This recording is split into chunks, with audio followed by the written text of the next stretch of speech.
Let's talk relationships on You Me Radio. So what are we talking about? Marriage, dating, parenting, business, And love, emotions, sex. it's a conversation with me, Lady Misty, And DJ KTE. on everything from hot topics to taboos. Join us Mondays at 9 p.m. live on UME Radio. Follow us at Let's Talk Relationship Show on Facebook or on Yumi Radio on Instagram. Let's talk relationships, arguments for the grown. Get the UME Radio app to listen wherever you are. That is UME Radio, one word. UME Radio. Positive entertainment 24/7. Subscribe on YouTube and click the notification bell.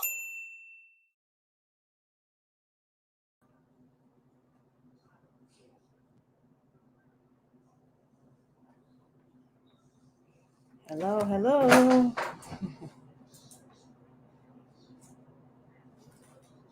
Come on, y'all. Tighten up, tighten up, tighten up. Oh. Okay. Which one is better? That one? Good evening, everyone, and welcome to my YouTube page and to my Facebook page. I'm glad that you have joined me tonight for a community conversation about my candidacy and the issues that are important to Mount Vernon. I'm so happy that you're here tonight. My name is Lauren Carter, and I'm a candidate for City Council. And we're having this we're having this virtual, we're so used to using that word Zoom. We're having this virtual cottage party, so to speak, or community conversation, because what we have found is that at the forums, oftentimes a lot of people, their questions are not allowed to be answered because there's limited time for the forums, limited time for each candidate to speak.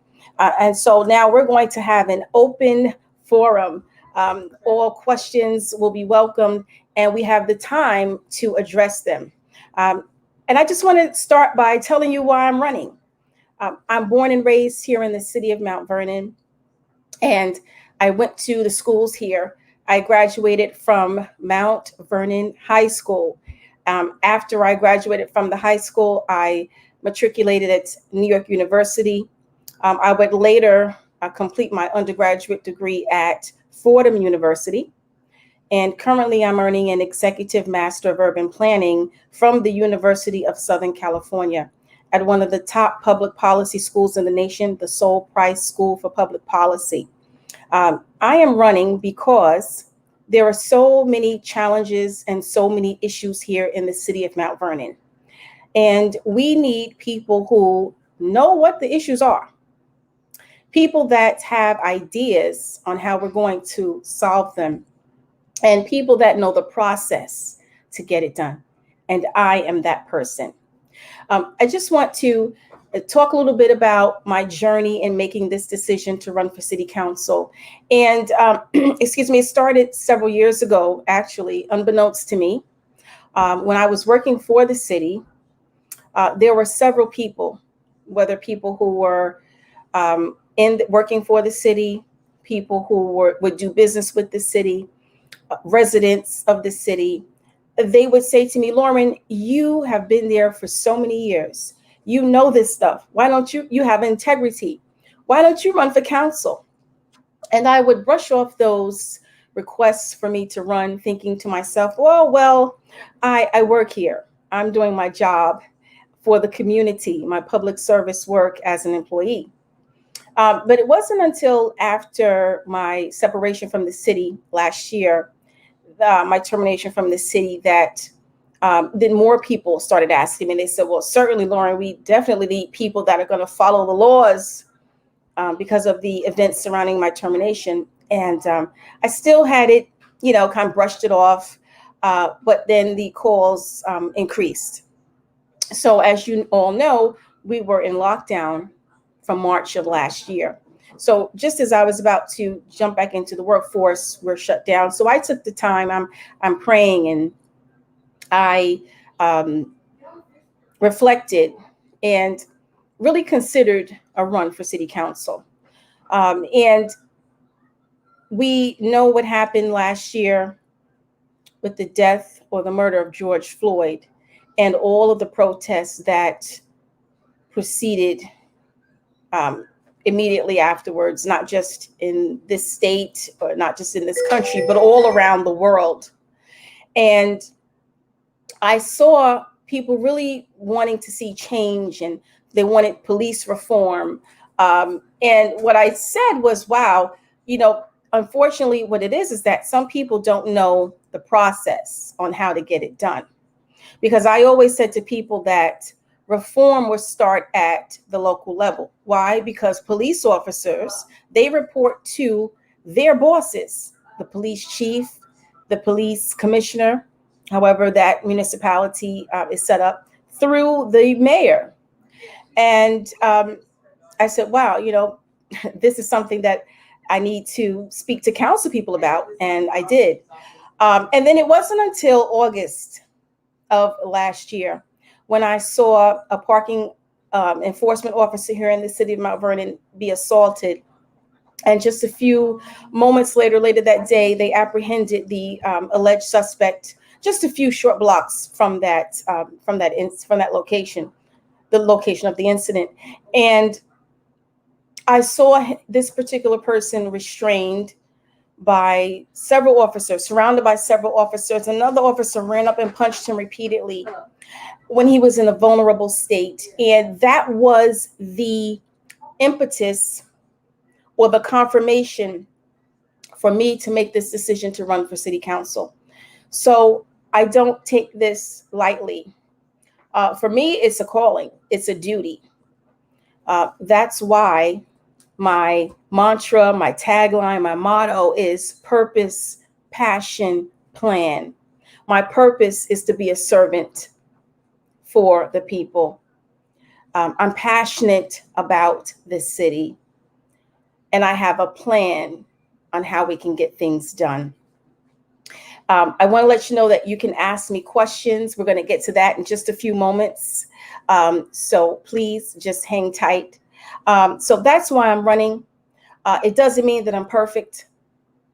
I can say certainly that I'm not. Maybe there are some people that are, but not me. And I would like to see Mount Vernon restored to its glory.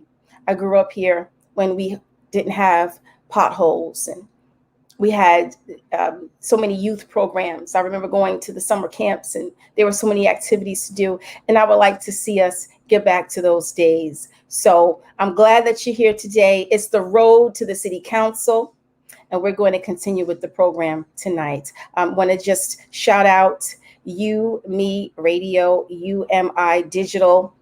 They are the ones that are handling the technical aspect tonight. They are the administrators of my website, and just want to shout out to them. And let's move forward. Thank you.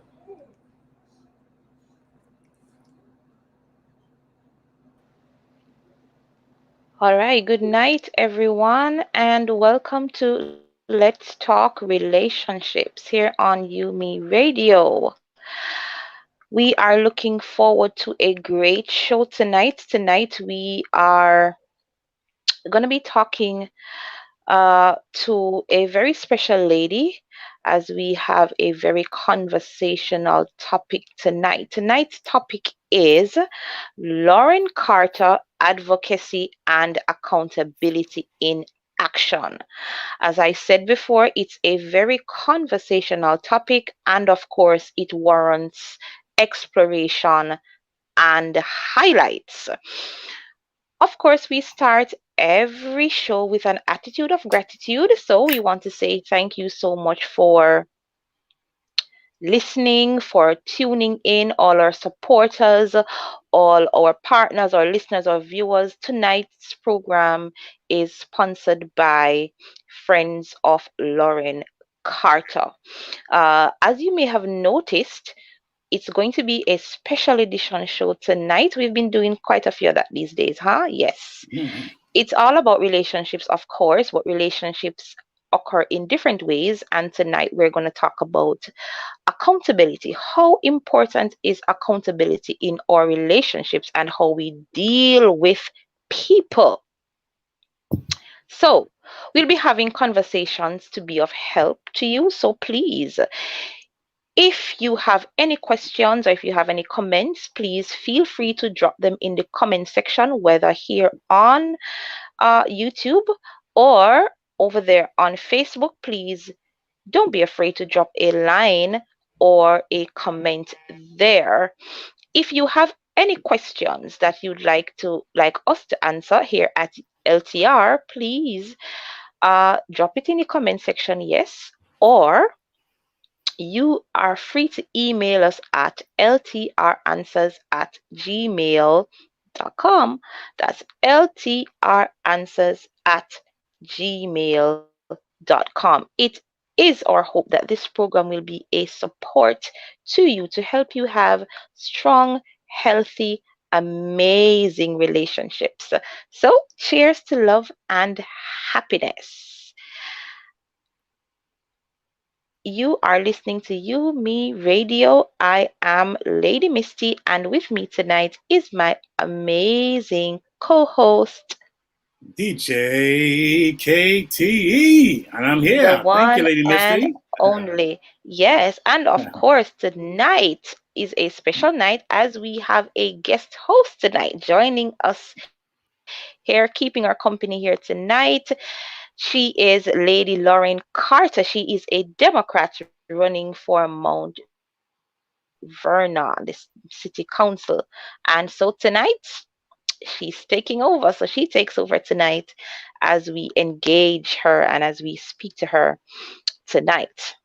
So it And promises to be a good one. a good one indeed. Yes, lady. And it is June the 7th. The time is flying by so fast. Oh, And the yes, time is that's now actually 9:15 p.m. sharp.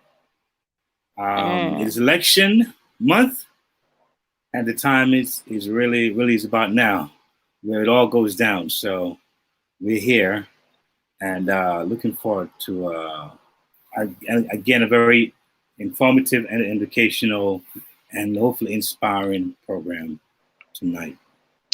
Amen to that.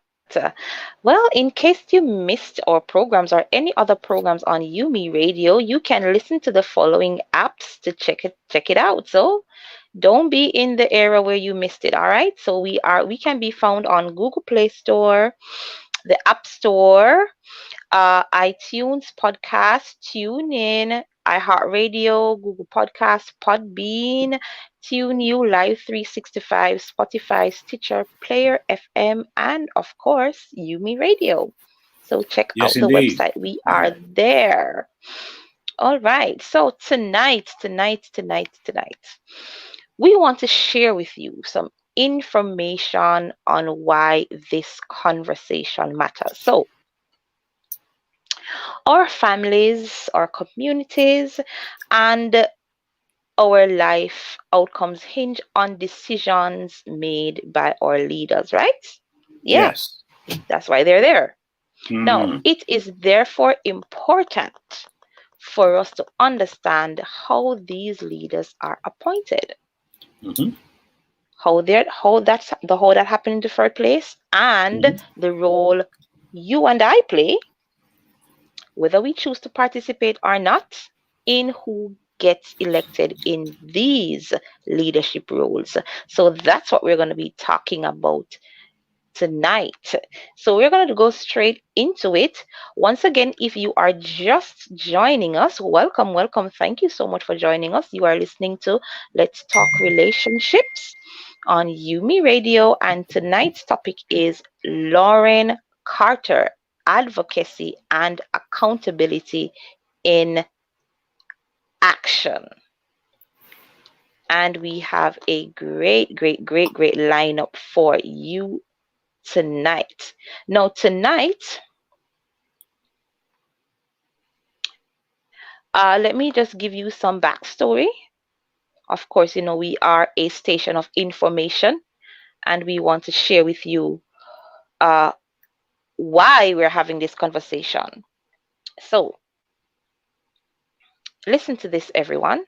So it says it's a common myth that important elections only take place every 2 to 4 years. Yeah. Mm-hmm. Now, local elections often take place every year, and because the turnout is lower, your vote can actually make more of a difference. To explain the purpose of positions elected, the Rock the Vote and CEEP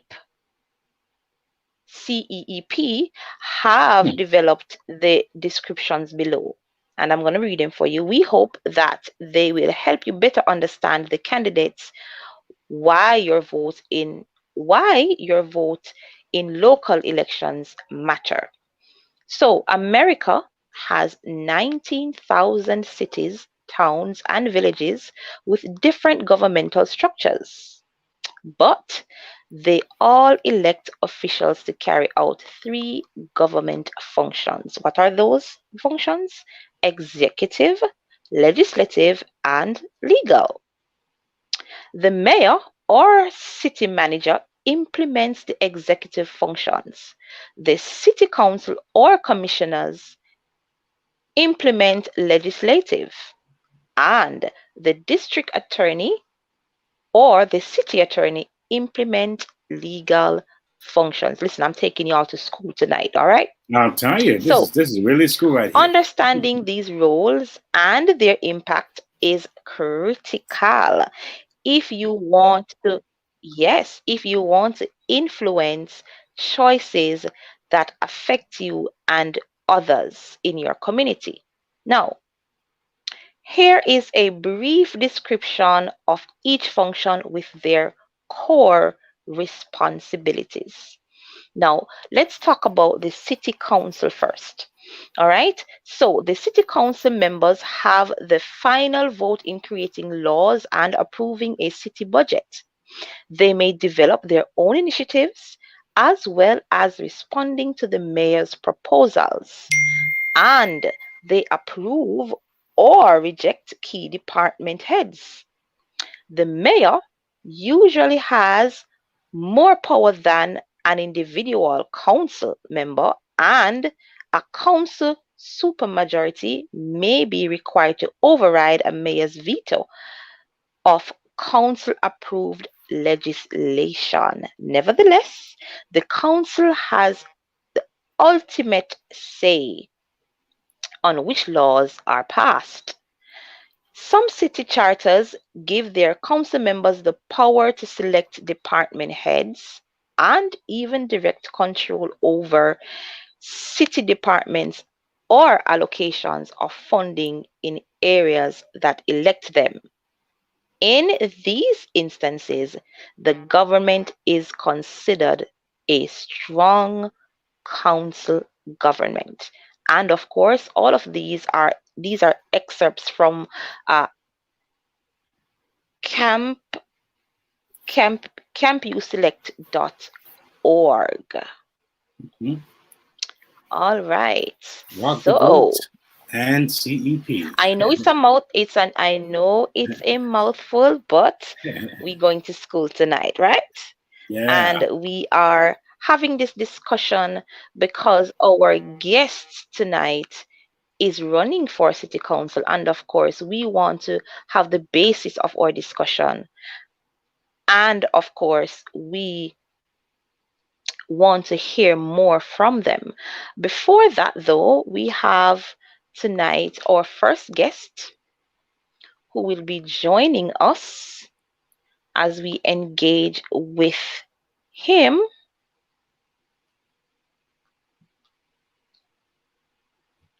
All right, let me just get that up. All right, great. So we are going to open dialogue tonight with Mr. Jamie Pessin. Did I pronounce your name correctly? I hope I You have my did. name correct, and thank you for having me. Oh, Yes. great, Thank great, you. great. Thank you Now, for being Mr. here, joining us Pessin tonight. is the leader of the group 500 Votes. Thank you so much for taking the time out to talk to us tonight. We really, really appreciate it. Welcome to Let's Talk Relationships. Welcome, Now, sir. Welcome. you have a group called 500 Votes in Mount Vernon, right? I do have a group, All 500 right. votes. So It's yes. so tell us about that. What's that all about? Well, people can start Facebook groups, and this group is Hmm. geared toward Mount Vernonites who Hmm. want to Mm-hmm. stay informed. Often, a lot of these groups are run by um, elected officials or their supporters or people that are on their team or people that are lobbying to get them elected. This group Hmm. is just started by citizens that just want to share information and share Nice. their opinions.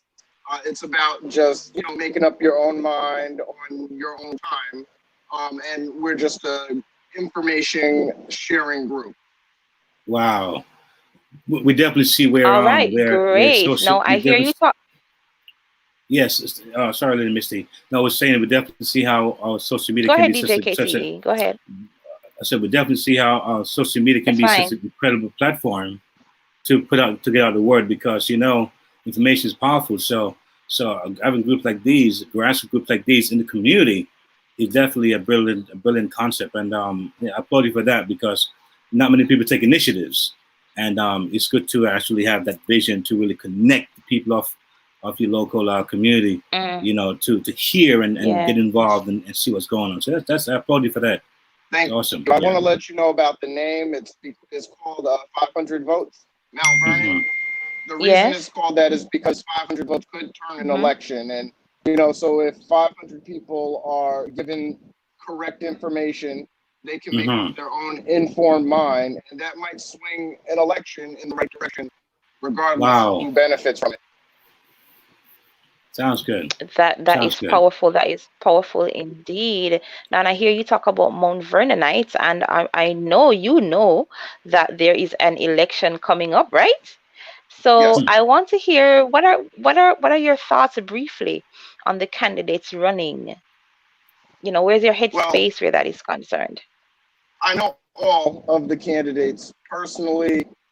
Some of them I've worked with as myself. I'm a previous candidate. I didn't get through, but I did volunteer efforts. I have been in and out. When you're from Mount Vernon, you can't really tell people what's the one thing you do.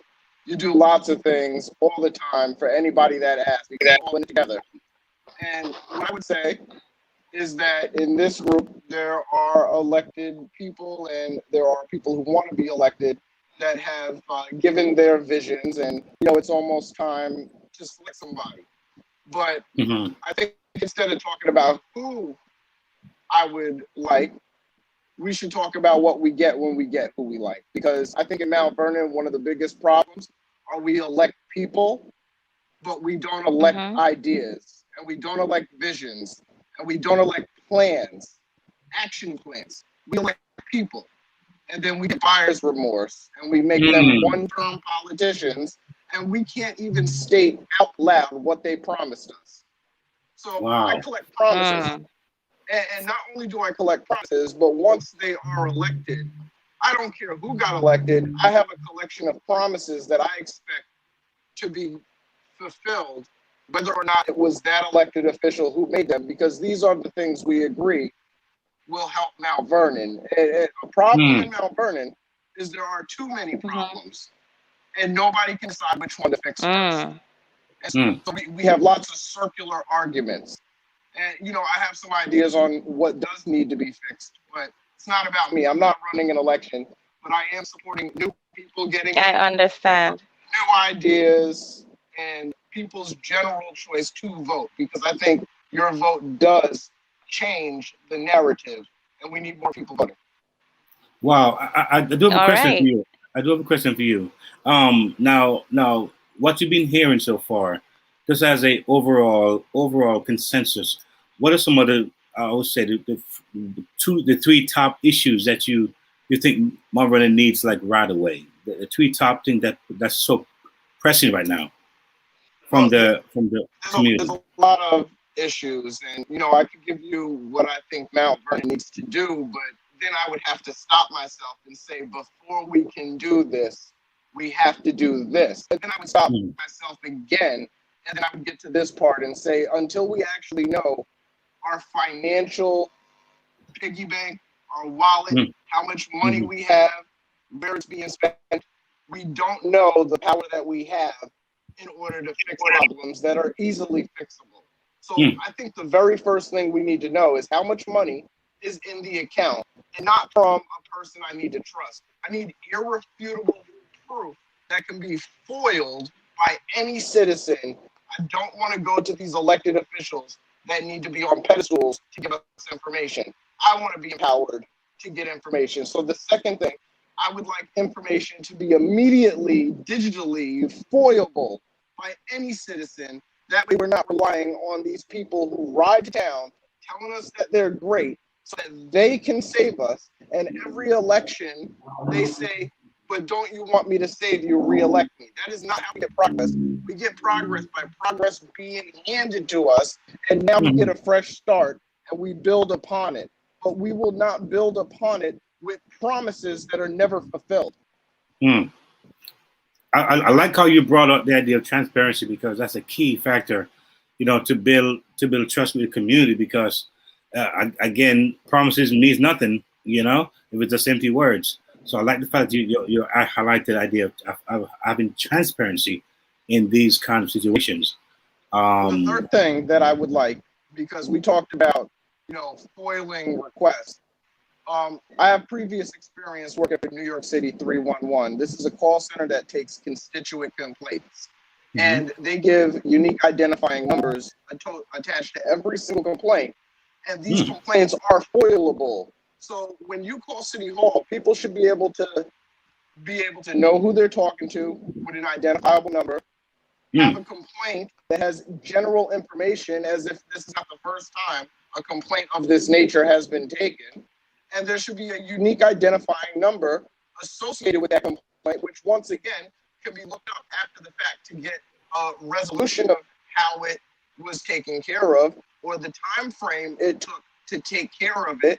We can know whether or not there's money in the budget to take care of it. Perhaps we need to collect data, and perhaps that data needs to go into a comprehensive plan. And perhaps that comprehensive plan needs to affect the way that we fund our budgets and have conversations about what the priorities are. Because right now, what we have are elected officials that are not operating together, that are saying that we need these problems resolved right now, and they have different problems with big price tags, and we can only do one. We're not on the same page about anything, including how much money we have, how many complaints we continue to have, what are the priorities to fix first. We don't know many, many things, so the only thing we know is it's not my fault. And we kick the can every 4 years. And this has to stop. I'm sick of it. I understand. Wow, those are powerful words, and I know that I saw somebody asking about the temperature of the people in the streets, and I know you just turned it up a while ago. Yeah, I feel that people people want answers, and people people indeed, want indeed. People are here for transparency and accountability, and that is what the city is looking for. All right. Yes. I'm gonna let you know this. I lived in Mount Vernon my entire life, 37. I have a wife that I met in Mount Vernon in schools that were public. You know, I have 4 children that are in public schools. I'm not detached from my community. I don't talk about sending my child outside of the community, or I don't talk about going to parks outside my community. I am living in my community after growing up in my community. And I am here to tell you that it is getting worse. And there are problems that are neglected. And we are, in general, fed up. I'm just one person that's fed up. Yes. And I'm not here to rally anybody because everybody lives their life individually. But I will tell you, a majority of us are fed up. Yes. That's when you bring new people in with new visions and new plans. I like that. Yes. And it seemed like, Jamie, what we're having now and what we're aiming for is to have educated voters. See? And that's the difference. Because educated voters tend to watch the process, not just vote. They watch the process as things happen and can always get involved if they need to get involved whenever during the process. Because sometimes things may start off well, then you leave it alone and then it goes south. Yes. So you want people who are not only voted, but engaged voters who understand what's going on. And like I said, those who live there for, like yourself, were born and raised there and still living there, is really the heartbeat of the community, because you guys see it all. You've seen all the different events and different happenings, from whether it's from the police to the neighborhoods to the the infrastructure to the roads, to how they handle different elements, whether it's snow season or summer seasons. So you guys really do have a powerful voice, and I like what I'm hearing. Folks are putting their money where their mouth is, so to speak. And I think that was what's to make a difference in Mount Vernon, as I hear you guys, bring forth the narrative as to what needs to happen there. I also want to talk about Lauren. She did invite me on the show, and I accepted. And I'll tell you what I know. I'm a person that has filmed city council meetings for free for about 5 years. It was something that they weren't doing. It actually took a pandemic for those videos to start being done by City Hall. And I think that, if we had more transparency for the last 5 years directly by City Hall, willingly, that we might have had different outcomes in elections. We might have remembered promises broken. We might have remembered who voted incorrectly. But we don't pay attention. We like the circus. We like the drama. We should be subscribing to this. But I don't want to subscribe to a drama at City Hall in Mount Vernon. I actually want progress. And in order to do that, I think we got to get new people. We have to get leaders that tell the truth. We need to be able to track people's requests. And we also have to manage our expectations. Absolutely. Because we don't have a lot of money. And so we can't do everything in the first year or even the first 4.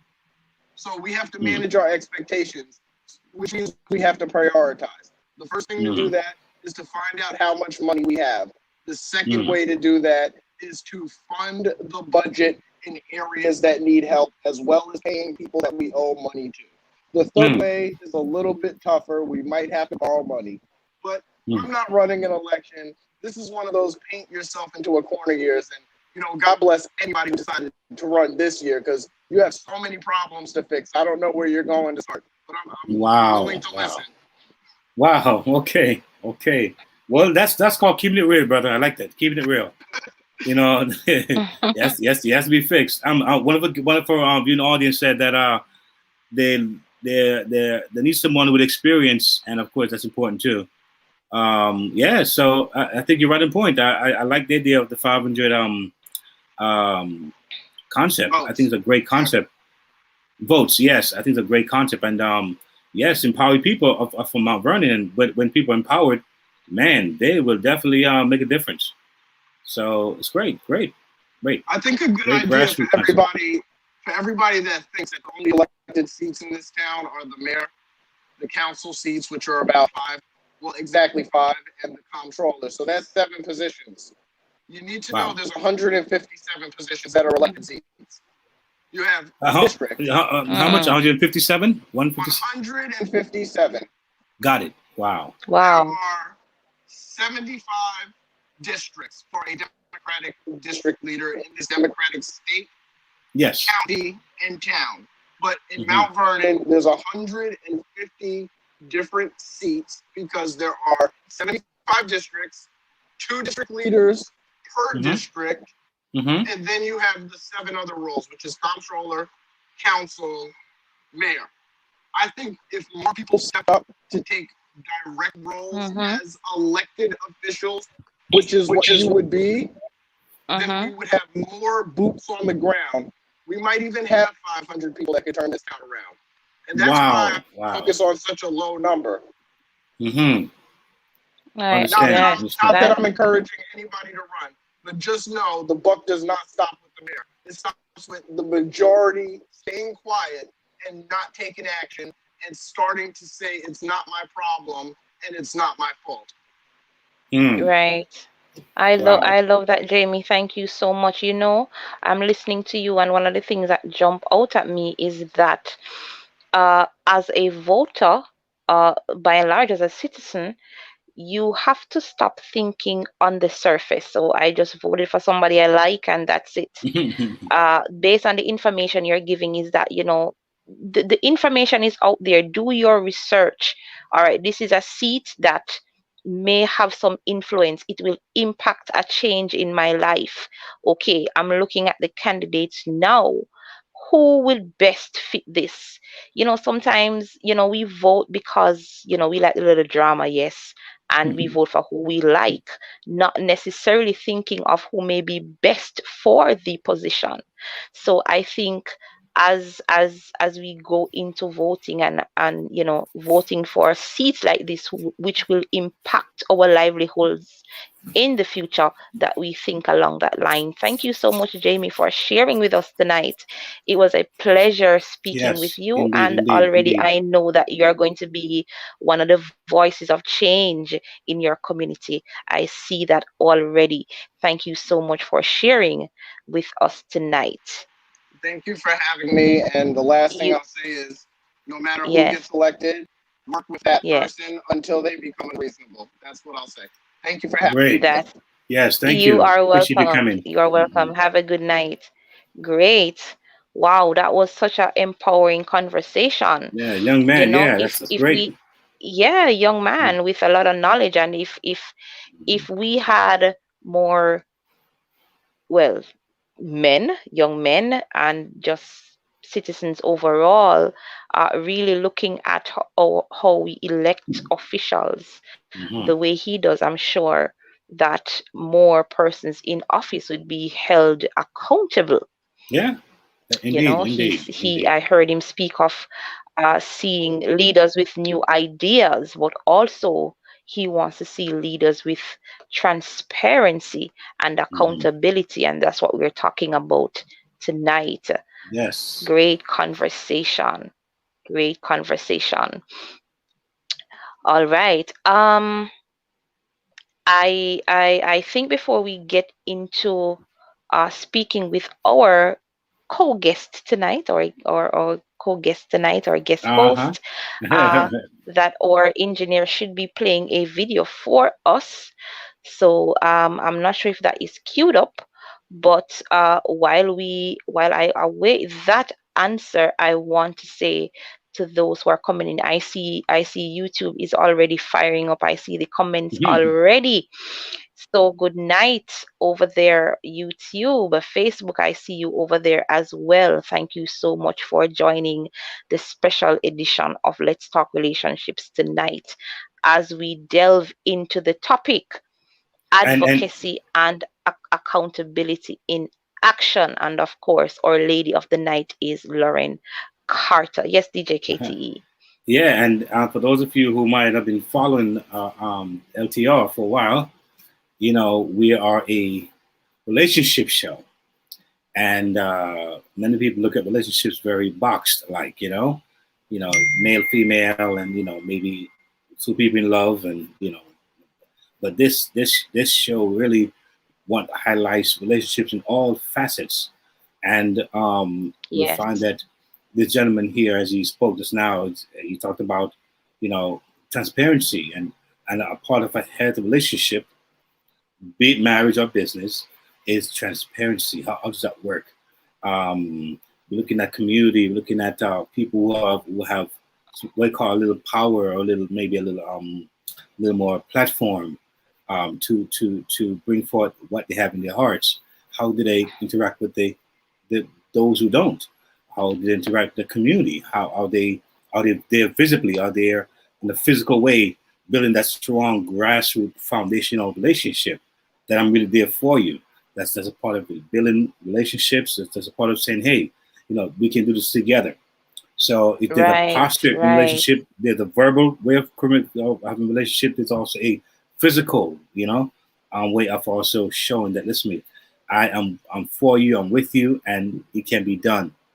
And so as you think about this show here, again, we cover many different issues, but the political issue, too many of us are not informed enough. We don't get engaged enough in the process of it. So, we suffer, and our kids also suffer because we miss out on vital decision making. Exactly. That is ahead of us. So when we get involved, we can make those changes. And we can see see better outcome for our communities. Yes. So all I right. just want to point it out. All right. So we are going to be favored with a video now, with the contributors to Lauren Carter.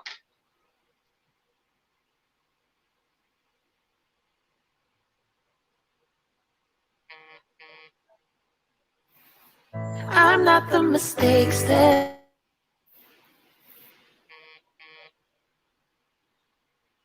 Yeah, not sure what happened there. Just have a little, these online glitches sometimes take place. We got to work through them. These kinks. Oh yes. Yeah, oh yes. it's Oh yes. part of these. Let me. He's trying to sweat here, trying to get rid of the sweat because the heat is on me. The heat is on. Yes, listen, it is officially summer. Actually, it is officially summer. I think we're like 2 weeks away from summer, so we are. No.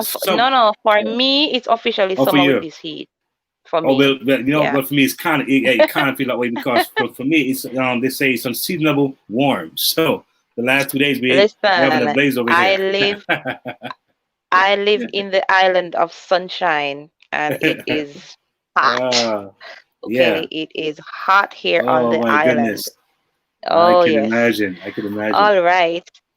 It is.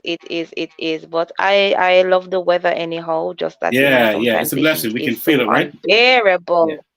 Yeah, it's pretty warm. I'm just sweating like a pig. I would say I'm sweating. It's all right. There's something about sweating. Even though when you sweat. I've never seen a pig sweat, but okay. Yeah, in the ears, in the ears. You can't see what it does. So you can't see mine, but it's happening, right? But he said that when you sweat a lot, that the toxins come out of your body. So let's try to replace it with with electrolytes and water and stuff like that. Yeah. There we go. Hi, everyone. Hey. Hi. Good night, Lady Lauren. How are you doing tonight? How are you feeling? I'm doing well. I'm feeling great. A little warm too, like DJ KTE. But yeah, we were just having a conversation about that heat. Yeah, welcome. It is election month, and I just want to say I commend you on coming on this forum to, speak your truth tonight, coming out there and speaking with the members of your community, engaging with them tonight, having them ask questions, all of that. We really, really want to say thank you for stepping forward and doing that. Not all candidates would really open up themselves to the community, but that speaks to, what you're trying to achieve as you get on this race. So, we're going to be having a conversation with you tonight, Lady Lauren, about your history of working for the city. I know you've been a part of the city of Mount Vernon for a long time, so you've seen some things. All right, you've been around and you've seen some things. Been there, done Yeah. that. Definitely. Right. So, my first question to you is, what was working for the city like? Wow, it was an experience, definitely a learning experience. I learned so much, whether it was government operations, learned about people, processes. So it was definitely a learning experience, interacting with people, all sorts of people, whether it was a coworker, whether it was someone who was on the land use board or an elected official, whether it was someone coming for services to the city, whatever type of service they came for. So just definitely a learning experience on all levels. Wow. All right. Now I know that, in this race for city council and any other race at all, there has to be some drama, and I don't know if it comes with the territory. I'm not sure. I believe it comes does. with you believe it that way? I don't know, but there has been some controversy, a controversial topic, Lady Carter, about you being dismissed. So tell us a little bit about that. Well, I will say that in addition to working for the city being a great learning experience, I also grew and matured emotionally, mentally. So it was rewarding in that regard. So regarding the, I guess, controversy about my termination, in January of 2020, so last year, about 15, 16 months ago, in January, I believe it was the 31st or so, I had received a letter from a council person. Actually, I was called into the clerk's office, and the council person said, today was my last day. And there was a letter that was there for me, signed by another council person. So, as has been stated previously by Jamie, and I thank him for coming on the show tonight to give us a perspective about some of the problems in Mount Vernon. And he's given the perspective of those 500 voters, right, that are in his group, that are in his platform. So thank him for coming on tonight to share those views. So as he said, there are 5 council people, but only 2 people appear to have been involved in that decision. So as we all know, with 5 people, 3 makes a majority, and we learn from kindergarten the majority rules. Yes. And I said, well, was there a vote taken? Was there a meeting? Because I was the deputy city clerk. That was my role. My role was to attend the meetings, to notice the meetings, attend the meetings, prepare the minutes, recording the votes, etc. And so, not having that meeting, and not having the votes, said, well, this can't be correct. How can this, So I continued to report to work and continued to perform my responsibilities as to the best that I could, because I had been locked out of my account. I could not gain access to the computer system or to any of the networks. Yes. So, I still tried to perform my responsibilities as best I could. So about 10 days later, there was a 3rd council person that joined the other 2 in order to terminate me. You know, I you was know, reading, I was reading from the blackwestchester.com. They had an article there on your, termination and all of that. And there's a part of the article that I was reading, and I just want to read it. It says, even when former Mayor Richard Thomas pled guilty to federal charges and had to relinquish his office, he was offered the opportunity to come in at night so he could leave with dignity with city employees or the press watching him like a walk of shame. But you have a dedicated employee who has done her job with dignity and has always represented the city with integrity, told she is fired in an earshot of her co-workers, and 2 weeks a social media speculation about the council canning the clerk and the deputy clerk looming in the air. And when I read that, I wanted to ask you, what are your thoughts on that? What are your feelings towards, all of what transpired? I know you may, there may be legal implications and so on. So I know you will respond accordingly, but I want to hear from you, Lauren. How are you feeling about all of this? As you know, I know all of this now has resurfaced as you run for council. Well, certainly I worked at the pleasure of the city council. So they had their Yes. rights to fire me.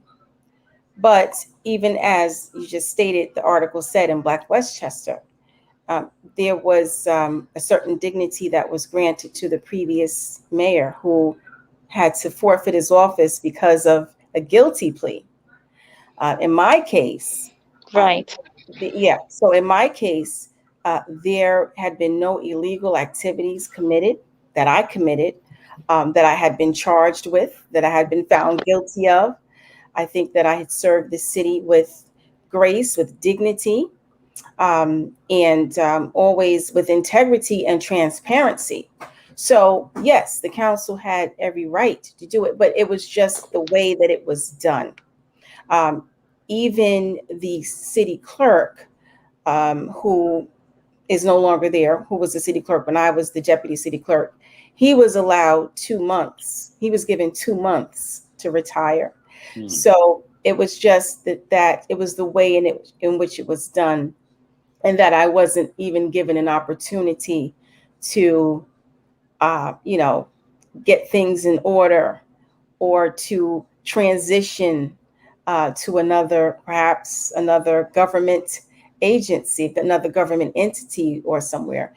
So it was just the way that it was done after almost 2 decades of Yeah. commitment and dedication to the city. However, I will say that it it allowed me to be able to see that I'm supposed to run for city council. That, I was supposed to work for the people in a different way, in a way that I think I could have a greater impact, and that is to be a legislator. So, with that said, I did my job. I did it, like I said, with integrity, with transparency, with commitment and dedication. So I have no qualms about that. I am pleased about my performance. And although it was done in a way that was unprofessional and unbecoming, because usually in jobs they will probably give you a notice at the end of the day so that you leave without being escorted out or having to leave in front of coworkers.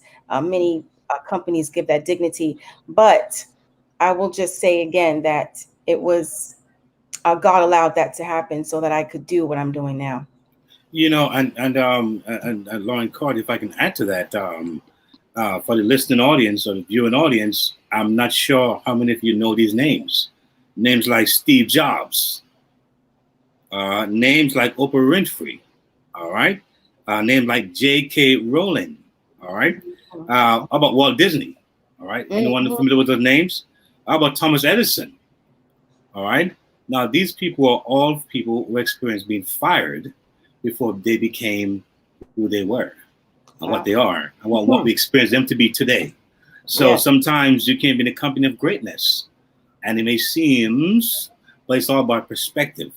You know, at the end of the day, the narrative, and I think, like I always say, the cream always rises to the top. You know, when there's truth and there's transparency, it tends to win over. It has a way of just winning over. And I believe that you know, that the narrative sometimes is what gets lost in translation. But I believe that as we insist on getting information out to the people, you know, and not quitting and not giving up, and keep letting our also faith and our mission be the focus, because a lot of people, they're about themselves. You know, what can I gain from power? You know, and not what can I do for the people? You know, and I think that's the key. As I heard this brother, who we talked to recently on, a young man who spoke about you know, galvanizing people to vote, the 500 vote. He's saying, give the people the power, give them, you know, the hands, because they're the ones who actually experience in the community. They're the ones experiencing the, you know, the whether it's great or whether it's bad, and so I like the fact that you can be very transparent and very candid about where you are, where you were, where you are, and where you're going. You know, and people like authenticity. I think people like transparency, and people like accountability. And when we see these things, it's definitely a road to success, I believe, for any candidate who decides to take that pathway. Absolutely. The people want, like you said, accountability. They want transparency. Those are like two, I don't want to call them buzzwords, but certainly those are the things that the people of Mount Vernon really want right now. They want, they also want competence. Yes. They want results. Yes. Yes. And I know that I can bring all of those things to the city of Mount Vernon. There's something you said, and it's funny. I'm not trying to be over spiritual here, but I remember the story of Moses, and it was leading the children of Israel. But before all that happened, he came to an epiphany, you know, because, you know, he was raised in the king's house. He had, you know, all the finest meat, the finest food and delights. And he saw these folks suffering. And he's like, one day he saw the ill treatment. Yes. And he's like, wait a minute, this can't be. And he felt a connection to the people. You know, even though he was amongst power, it wasn't that the king's house, right? But he said, no, there's something that's pulling me to the people. And so he said, so he took a risk by, you know, saving his own folks by putting himself on the line. I mean, I didn't say the greatest thing, but he actually, you know, murdered someone for he thought was an unjust thing. And of course, he had to flee for his life. But the idea is that I heard you came to an epiphany. You saw some injustice, you know, something touched you. And those kind of moments are very, very defining in one's life, you know. Why am I running? Why this? Okay, beyond just the experience, beyond just the love in my community and want to build my community, but something that's gripped me, something that's beyond just me wanting to be in office, you know, so I see we want to see change from from level, from top down. We want to see a change, and that to me is a narrative that I think people are going to they're going to vibrate towards. They're going to feel a particular vibration that is authenticity there, and I believe that, you know, that's what it comes with. You know, it comes with that heart for the people. Thank you. Thank you. And DJ KTE, I know some people are anxious to have me answer their questions, but I just want to respond to what you just said. And for me, it's not about a title. It's not about fame. It's not about money. And certainly it's not about retaliation. because I couldn't retaliate if I wanted to. First of all, it's not my nature. But even if it was, I couldn't retaliate if I wanted to. How would I retaliate? I would be one of 5 council people. It would take a majority to do certain things. And I don't even know how I could retaliate, because I could say, definitely if a person's running for mayor, they have the power to hire and fire a lot of different people. Council people don't have that. Council people have about 3, maybe 4 appointments that they make. So it's not like the over 100 or so that the mayor could make. So it's not about any of those things for me. Like you said, DJ KTE, I experienced injustice, and not just in that particular example, but I have experienced injustices in my life, as many people have, especially being a Black person, right? Many of us have experienced injustice, and I saw the injustice that I thought was perpetrated on a person here in Mount Vernon, and that was the reason why I jumped. That was the answer for me to jump into this race after the calls of the people, of family, of friends, of, like I said, employees. People said, "Laura, you know this stuff. Why don't you run?" And so that was the driving force. And it was because of an injustice.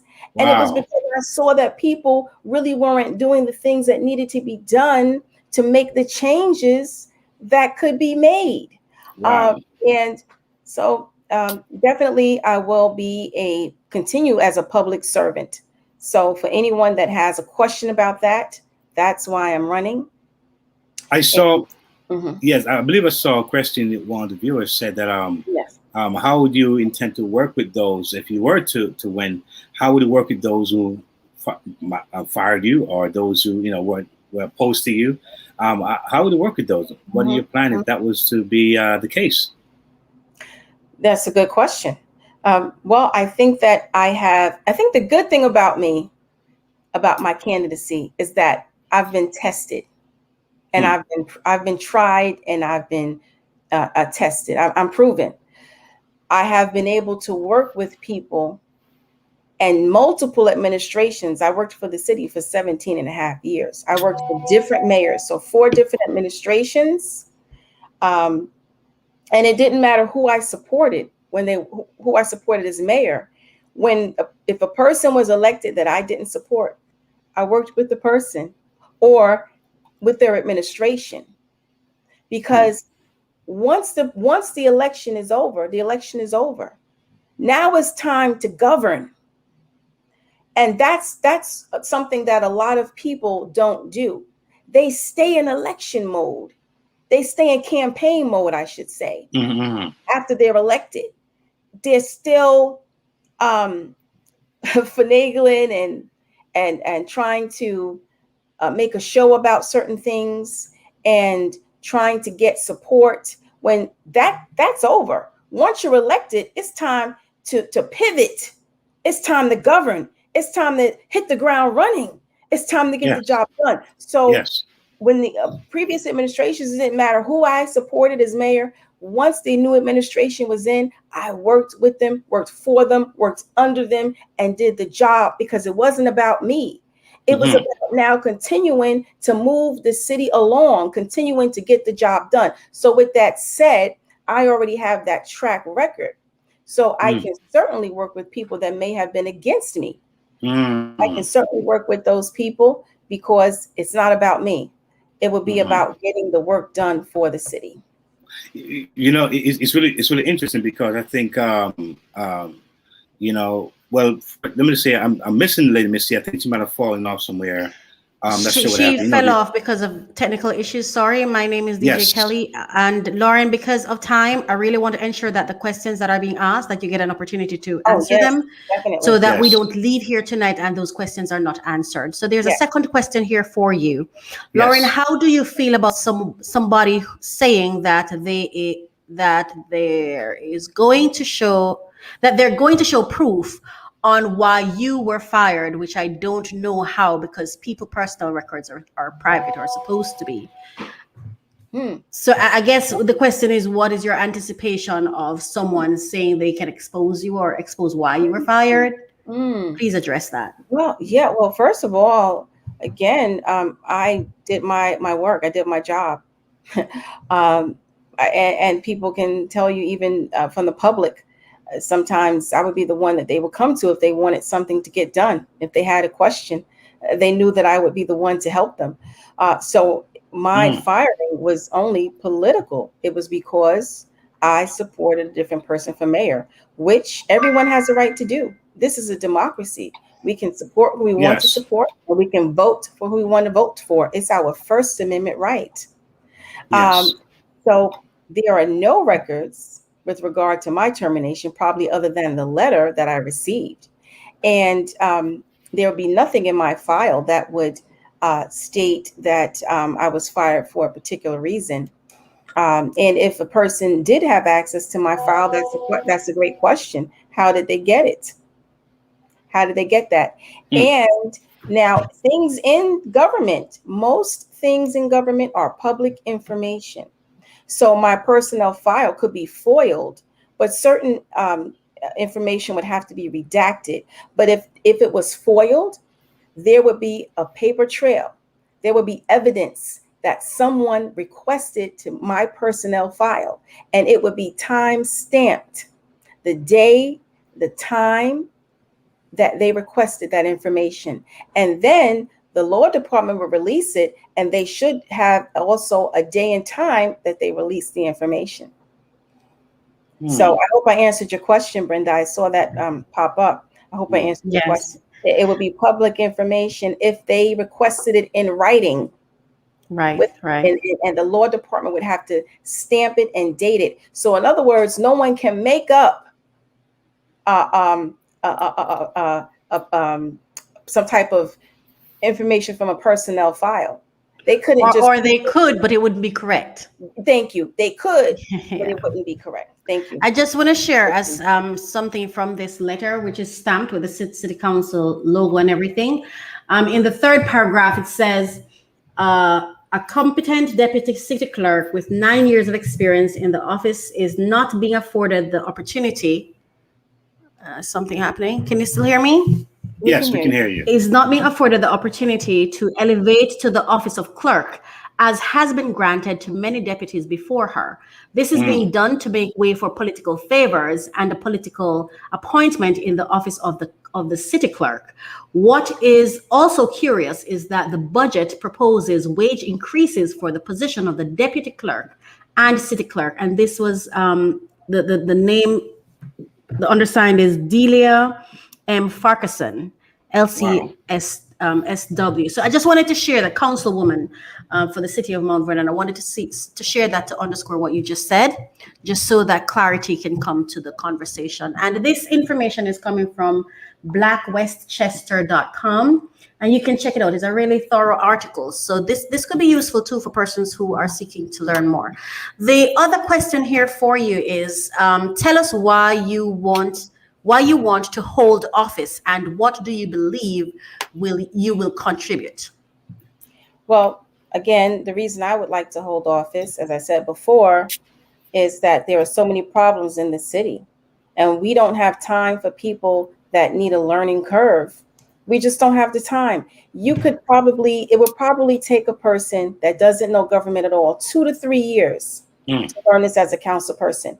The issues are too complex and pressing to have to wait for people that need 2 to 3 years to learn it. We need somebody that can get in there and hit the ground running on day one. That is me. I'm offering myself as a council person here in the city of Mount Vernon. And also, like I said, because after much prayer and consideration, this is something that I'm supposed to do. It's my purpose. My purpose is to be a servant leader. Yes. I'm passionate about Mount Vernon, and I have a plan on how we can get this city moving in the right direction. Okay. Wow. We're going to go to an interview that was done today with Ms. Nazarene. What was the name of the person you interviewed, Keith? Duncan? Yes. Right. Nazarene Duncan. Yes, that was the name. Okay, so let's go to that interview.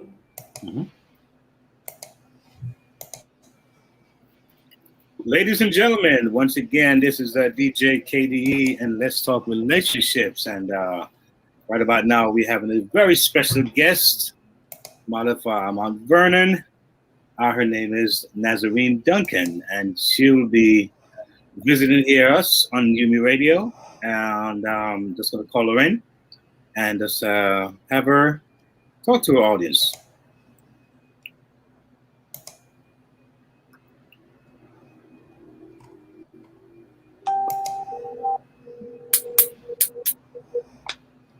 Hello. Hi, hello. This is Nazarene Duncan. How are you? I'm fine. Question: are you as hot as I am? I think we're having a very, very humid day, and I'm sweating like a pig here in New York City. We're on fire. It's hot, but fortunately, I'm in the air conditioning. You see, you're a smart lady. See, comfortable. You do what smart folks do. You get the AC, and cool down. So that's a good thing. Well, let me say officially welcome on this show, radio show, LTR. That's Let's Talk Relationships, and we're glad that you are a resident of Mount Vernon. Yeah. Wow. May I ask how many years you've been a resident of Mount Vernon? Born and raised here. My grandmother's from here. My mother's from here. My family. This is where we're rooted. So you're born and bred Mount Vernon. Wow. Yes. That's awesome. That's awesome. Yeah. So as we know, we come to a time of election, and we got some folks that's running, and we pretty much we try to work with those we feel will help our communities, and those who feel can be effective. Those who can actually do the job, those who have the experience, and that's why we're here to kind of ask you as a resident. You've seen things, you've seen the good, the bad, the ugly, the ups and downs. So I'm sure your perspective means a lot to the listening audience here, as a resident of Mount Vernon. Yes. So I do have a question for you. So you want to tell us a little bit about yourself as far as what you're thinking about this upcoming election? What are some of your thoughts? Okay, a little bit about myself. I'm born here. I work here. I work for the city school district. I've been with them for 2 decades. Nice. I've been being born here. I have seen several administrations, all the way to the one I can remember when I was young, who was Mayor Sharp years ago. I mean, many years ago. I'm aging myself. Aging myself. However, I've seen this city just go in a downward spiral to the degree where now I am totally disappointed in what I'm seeing in my city. Understand. When I was younger coming up, you didn't have, I guess there were political things, and maybe I was too young to even care about it at that time. Mm-hmm. But when I became an adult, over these last couple of years, I have watched infighting. I have watched political bullying. I have watched the infrastructure of this place go down. And I can go on and on. But wow. We can go on and on. So I think we're at its worst now. Wow. So you really see the need for a change, for some reform. Yes. Positive change. Nice. Not just changing and looking at the visual, or temporary changes. Yes. We need to bring Mount Vernon. I know that we are going into a different type of living and world and things, as the future goes on, things within the city itself has to grow, but we can keep that culture. We can keep, hold on to that history that we have. Yes. But, I had a lot of friends from the city when I was younger, and they all used to talk about this place, and it was a nice place to live and be. And just like I said, on the same note of knowing that things need to grow, we need to grow in different ways. Okay. Wow. So I have a question for you, because I understand there's a Lauren Carter. That's also one of the potential persons who are looking to lead the charge in Mount Vernon. And the question I want to ask you is that how do you see Lauren advocating for the growth of that city? Okay, first let me go backwards to say, I do support her. Mm-hmm. And this is like when she first came out about it, instantly there was I didn't have to think about it. Wow. I don't know her personally. Mm-hmm. I remember her year in and year out, seeing her in City Hall when you go over there to pay a bill, or when you go to council meetings. Okay. And I've seen her. I never knew her position, but I know that she was always there. And it was several mayors, different administrations. I would see this woman. So but I did not know who she was. Okay. But I know that being there, that speaks in volume. Yes. Being there several administrations, that means she must know that place like the back of her. Oh, understand. And if anybody is more qualified, it's her. Wow. Because she knows it. She's been there. She's been through several administrations. She's seen the good, the bad, and the ugly, and backwards. Interesting. So I'm not sure how much you are aware of her platform and what she's putting forth now, her plans, some of her goals. How do you feel about her or a plan and a platform, currently speaking? I love it. I've been following her. I've been watching the things that she's doing. From the beginning, she's been beat shoes to the ground.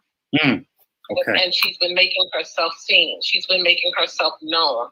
And I finally did get to meet her personally at a function. And very nice woman.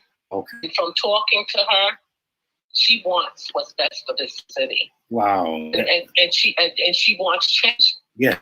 And what's the best way to change? With some experience. Oh, wow. Experience means a lot. We're seeing a lot of, you can vote, for anybody. Any Joe Schmo can go and there is no regulation, which I feel there should be. But, experience means a lot. We don't need nobody to come in there and learn on the job, and because our lives and our background is at stake when you do that. Wow. Well, I mean, as you know, if you look at Washington, it is such a divide there that and blame game continues, and you find folks not wanting to be accountable, for the situation. But how would you hold accountable? Because sometimes I think that many of we call it leaders are not ability. So how would you? What would you want to see, and how would it hold accountable if she gets selected? I'm a community activist, and I have been, involved in activism since 2009. And I have been known for verbally, publicly rallying and holding you accountable. Wow. So, but I would like to, see somebody that stand up, that's not a rubber stamp, just there. Yes. Saying yes, or to be a number in a vote. Somebody that cares about well-being and the future that this place takes, the route that it goes. I definitely would like to see that, let's clean up the city. Let's work for the youth. The youth is the ones that's coming, but people always talk about the youth. I work for a school district. These babies need to be prepped in elementary school, because by the time they're in middle school, sometimes it's too late. Yeah, you're right. We have to do something. Wow. That can get to them before the youth stage. Yeah, they have a new thing called tween. We got to get to them at that stage. Wow, that's important. Their brains are sponges, and by middle school, sometimes it may be born. So something, that the youth can do other than an idle mind. An idle mind is the devil's playground. Yes, it's so true. I looked at the last here with between Trump and Biden, and it was said that Trump told the most lies ever, and he told lies and lies. It seemed like he wouldn't stop. Was a big part of his campaign. But what would you say? Politics is a game where sometimes parties want to put dirt in each other to kind of knock each other off, off their good credibility.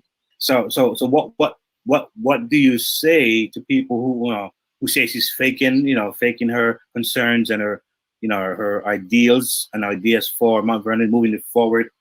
What would you say to those people who don't maybe know her, seeing her years of work and service and think she's just there, popping up out of nowhere, trying to, fake and get some kind of publicity?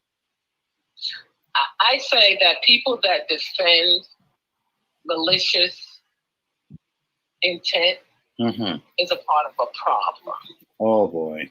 I am a believer in that. I'm going to take it back to when I was younger. When we was younger as teenagers, you would fight. I'm going to use this analogy. You would fight, and you would fight until y'all both are tired and exhausted. True. But one has to go get a weapon. And when you got to go get a weapon, we say you're a punk. That means that you couldn't handle it on your own. You had to go get a reinforcer. Oh, wow. We don't need nobody like that. Okay. In City Hall that need reinforcers. And when you got to fight dirty, it's something that you fear. Oh, wow. Wow. So you find that there's something that people need to be aware that sometimes the candidate, you need to kind of look at them from your own eye, do your own research, look at their platform, look at what they're saying, look at their message, and not just go for the little sound bites that sometimes can be so effective. But we look at the persons and look at their track record and so forth, which I think should what really dictates the narrative, But I do understand. What? I say this to you, not to cut you off. You can't believe everything. When somebody comes to you always with bad news or something negative, I look at that person. What's your motive? Oh, true. So a smart person will wonder why. Why would you want to tear another person down? Yes. And they call this silly season. No, it's the people that's silly. Wow. Yes. For running themselves ragged, doing this kind of thing to belittle people or discredit people or attack one's character and integrity. That is so true. That's so true. So, I'm right up here quick and ask one more question. So what do you think will happen if Lauren does not win? What would be the loss, do you think, if he doesn't win?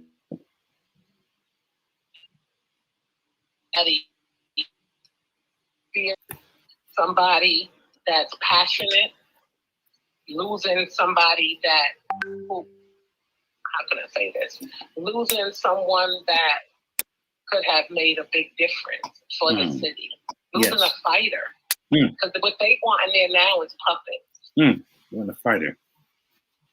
Wow. We need a fighter. We need somebody to stand up, put their big girl panties or the big man bloomers on something. Yes. We need somebody that can stand up and stand with their back straight and not buckle. Yes. So that's what they want. They want the weak and meek. Wow. Well, there's something to be said for someone who was born and raised there. You're definitely no stranger to Mount Vernon, and that makes a difference. I mean, you see and you feel it, firsthand. So your words really do carry weight, and I'm sure there are many others who can concur with you, who are also residents of Mount Vernon. And I truly thank you for giving us your time. Come on UME Radio on this Let's Talk Relationship. Thank you. And share with us. It's an honor to be invited. Yes, and thank you so much. I don't know too much about her, but I know that she has heart, and wherever I see heart, I think it's a great thing. So again, Lauren Carter for City Council. Yes, I hear you, and I tell you, yeah, my support and many others. Yes. So I guess we do what we do. Community rallies, we do door to door, and we spread the word, and we just know that she will be a great leader. Thank you so much again for coming on our show, and you have an awesome day, and stay cool. And while I stay cool myself. Again, thank you. God bless. Okay, bye-bye. Take care. Yes, there you have it. I see Dr. Faith in the house. Hello. You're looking pretty cool where you are. Well, thank you. I have my fans running around here. I have a lot of fans going around. You know, I have one small fan. He's not doing the job as well, but he's doing I something. see you sweating, and I said I'm not going to sit up here and sweat. So I got two fans going. You know, it's a while I haven't sweat like this, but I'm thinking, you know what? I think I'm getting rid of toxins here. It's been a built up. Wow. So okay, if you want to put it like that, that's I said let it flow, let it flow. So I get my rag, and just wipe it down. Get my water, and I'm good to go. It's all good. It's all good. Yeah. So welcome. Good to see you here. Thank you for having me on the show again. One more time. I'm a regular. Yes. So again, another Mount Vernon nights. You've been there for so long, and one of those persons who have been in the trenches, so to speak. Yes, and in the background, not trying to be in the front. There you go. But you have a heart for the people in the community, and of course that's where it starts. That's the grassroots, Yeah. And tell us about yourself a little bit, and what you want to see happening in Mount Vernon. My goodness. Well, I've been in Mount Vernon for 20 years. I have been doing ministry for 15 years since 2006. And I have been in the background a lot, just doing my thing. When God led me into ministry, I really saw a need. Something was always in my spirit to help others. Many know my story. My misery became my ministry. So I wanted to help people who have come from a time of despair, been through a lot of hurt and pain, to help them, to push them forward into being all what God desires them to be. So I am that voice to help that child that's broken, that woman that's broken, that person that feels that they don't have what it takes to move on in life or how to function.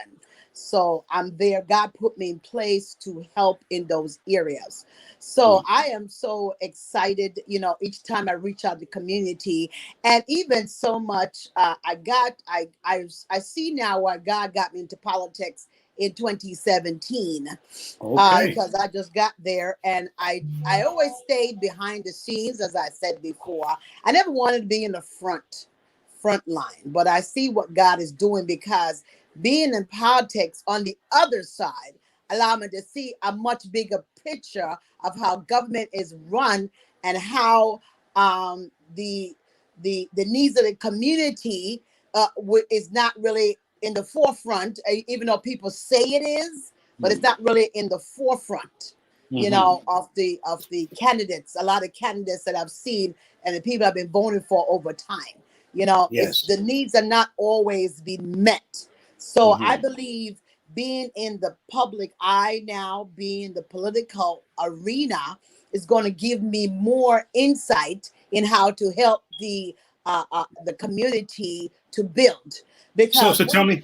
So one of the things. Yes, go ahead.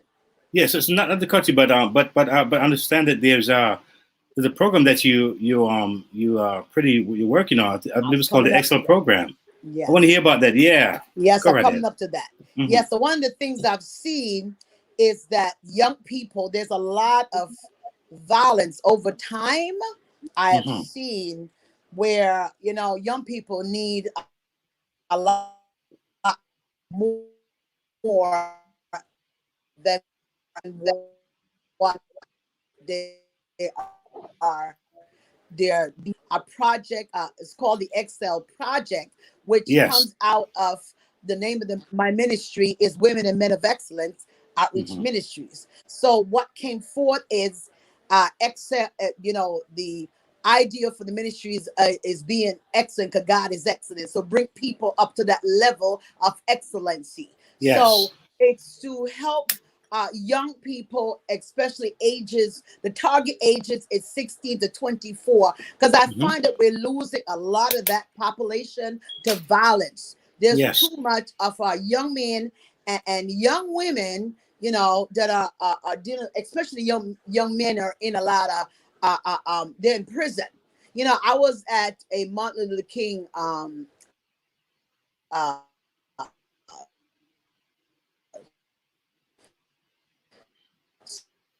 service. I believe it was 2 years, and I was talking to them and encouraging them, about being all that they can be. And they said to me, "Man, we can't do what we want because we have felons. We have felony on our records," and that really broke my heart. They were in their 20s, great looking young Black men, and if they were given the opportunities, before it got to that point, I believe there'd be much bigger, a greater influence, a much make difference, So it really broke me down. So this project I'm so glad because I did put it forth in 2017. I did launch it in 2015 actually, but it really didn't take up root until I connected to UME Digital Radio. So thank you so much, UME Digital, for bringing this dream of the ministry to fruition, and I'm so glad to be working with the team, Raquel, Brownie, and who was that? Marsha J, and I believe Avreet and yourself, KTE, or if I'm saying it correctly. DJ KTE, yeah, it's UME Digital Media Inc. Yeah. Okay, that is helping the ministry to push it forward. I am so excited, of what God is doing, and we had that 1 year anniversary being on a virtual platform, and it has moved in 1 year. The ministry has been shifting and growing, and building. So this particular program, the Excel Project, is going to bring a lot of a new insight into Mount Vernon, and to build more bridges. I even have part of this to also build bridges between the elderly people and the young people, because there's some kind of loss there, some kind of disconnect there. So I want to bring that back together to have collaboration there as well. So this Excel project is going to bring in, connect to local businesses, to have jobs with a vocational training program that will do blue collar work. A lot of blue collar work is put on the back burner in the schools. Not many people young men do construction or do mechanics or do plumbing and locksmith and things like that. And those always be in demand. Even masonry, doing the steps, those will always be in demand, because people always have a house. People always have something to be fixed. And yet, right, I like. I like what I'm hearing. Because we're coming on winding down to time. But I tell you, I would love to see you actually more of this demonstrated here, this project here that you're on, because it's just so grassroots. I like it, and I think we want to do a segment in this area moving forward, and kind of just really look into this, because some of the people right now are looking to especially since COVID, to really do something and get into some program and expand themselves, and I think this is a brilliant thing. I thank you, Dr. Faith. We're going to be wrapping up soon, but we definitely want to come back to this, because I like what I'm hearing. And I think that it's going to be, many lives are going to be affected by this vision here that God has put in your heart, as you stated. I'm excited about it. Yes. But so I'm going to bring back, before we close out, and thank you again, Dr. Faith. I really appreciate you for sharing this great vision with us. Bring back Lauren Carter with us. Before we close out, this was a very eventful hour, I would say. It certainly was. I hope I answered. I hope there are no outstanding questions in the chat. Yes, viewers, any more questions you have, you can get off now before we close out here, because as you can see, she came early and she's willing to stay late because she wants to get it out. She wants to answer your questions. As you said, she's for the people of Mount Vernon. So please don't hesitate to ask your question. There's only one question I'd like to pose, Lauren. I saw some comments on Facebook Let me see if there's let them ask the question first. There's a question here before you first. Okay. Lauren, lately strange special interests groups have poured big money into the local election, trying to buy city officials and influence in city hall. Do you support a lobbyist registration like they have in NYC? Well, Sam Rivers, thank you for the question.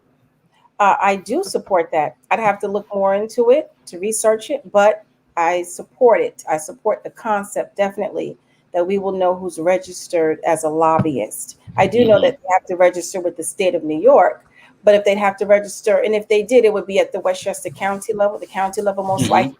Then I'm definitely in support of that, but let me just do a little bit more research on it. But on the face, I definitely agree. And I just want to let you all know, I'm not accepting money, campaign contributions from any lobbyists or developers, because I don't want to be beholden to the special interests. I want to be beholden to the people. Wow, that's commendable. That really is commendable.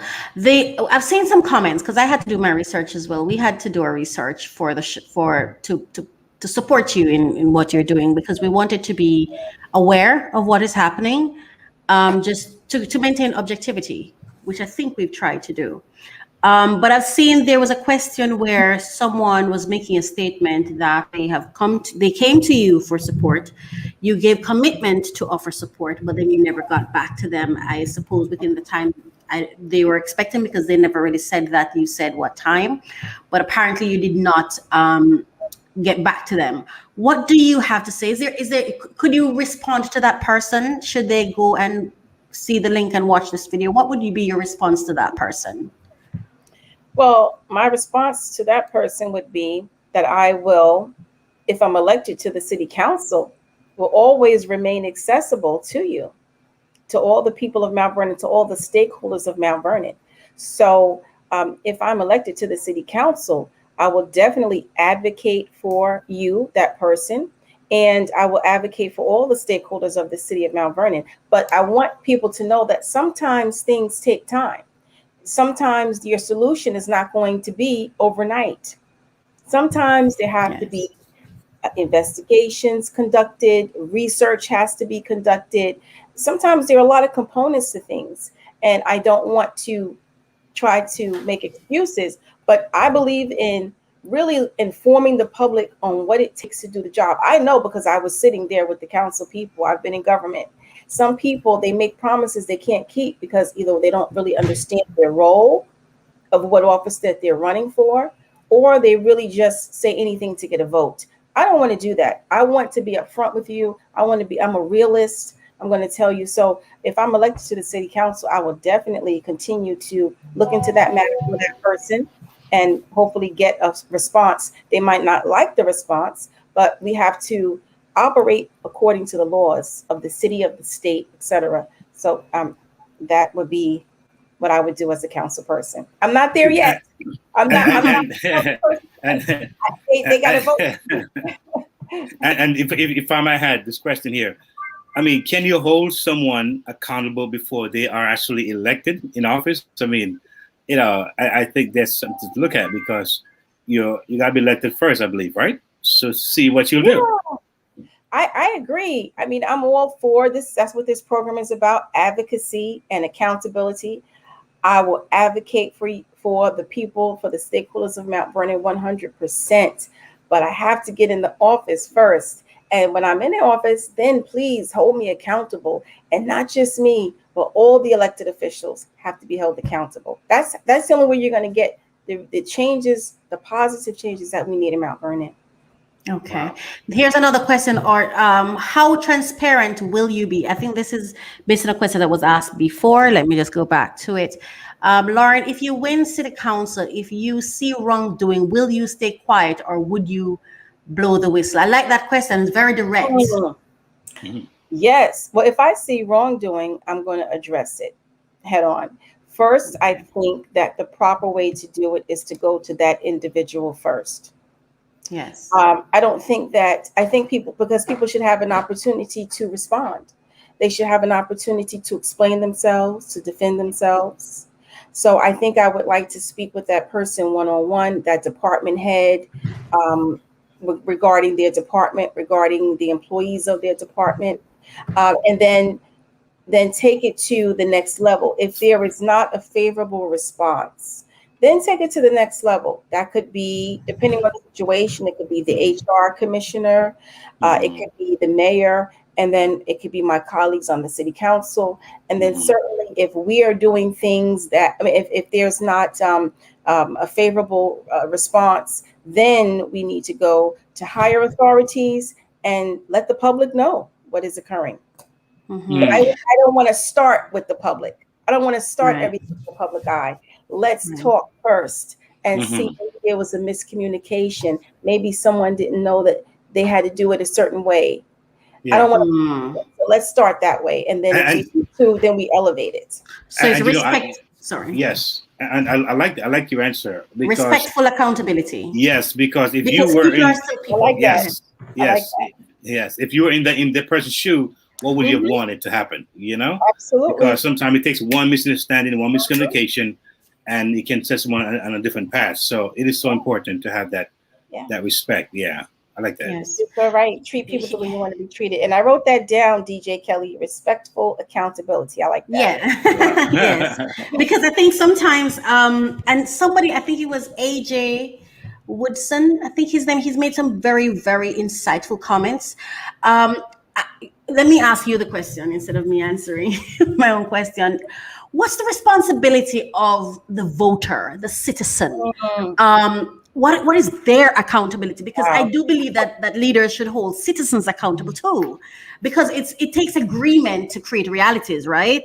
It takes agreements and effective actions to create change and success. So what levels of accountability should they have? And then I'm going to go to Sam Rivers' next question. Oh my goodness, DJ Kelly, that is an excellent question. And that's not a question that's always asked.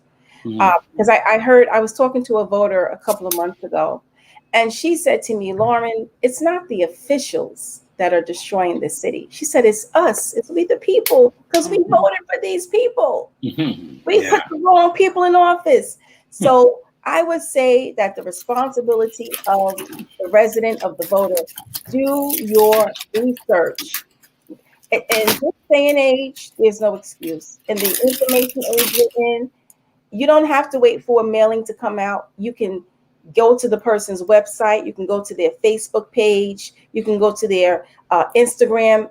You can find out their platform, and you can email them, right? So please, residents, do your homework, do your research. There have been several candidate forums that different organizations in Mount Vernon have sponsored. Most of them are on Facebook, or even on that particular organization's Facebook page. So please watch those videos.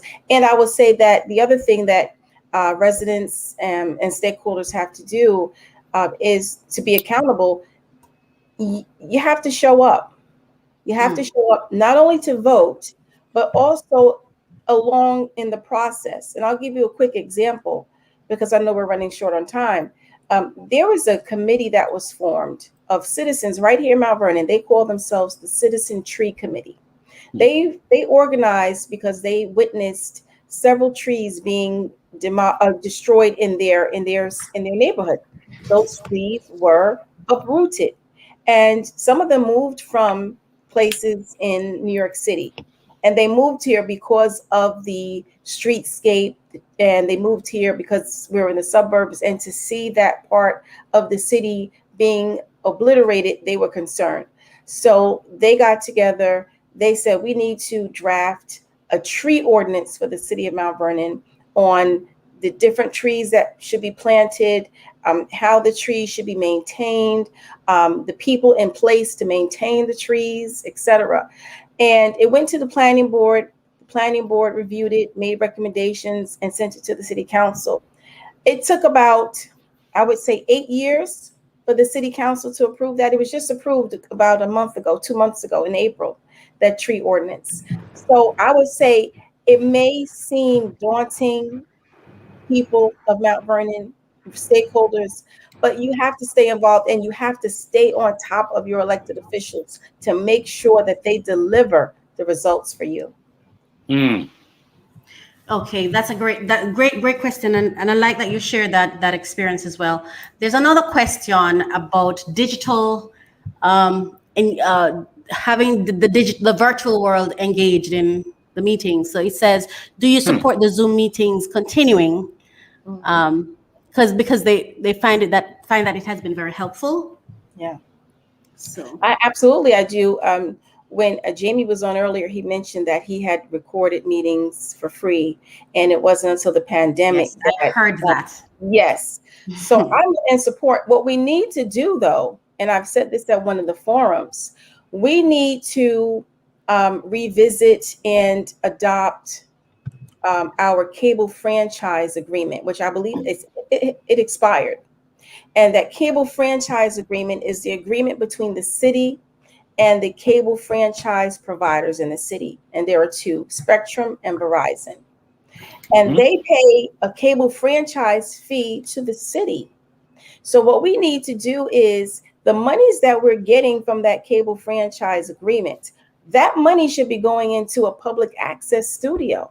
Okay. So in addition to having our meetings broadcast live on Zoom, we need to have it broadcast on a particular dedicated channel on Spectrum and a dedicated channel on Fios, so that people who don't, especially our elderly population, some of them have missed a lot of these forums on Zoom because they don't have Zoom. They might not have a computer.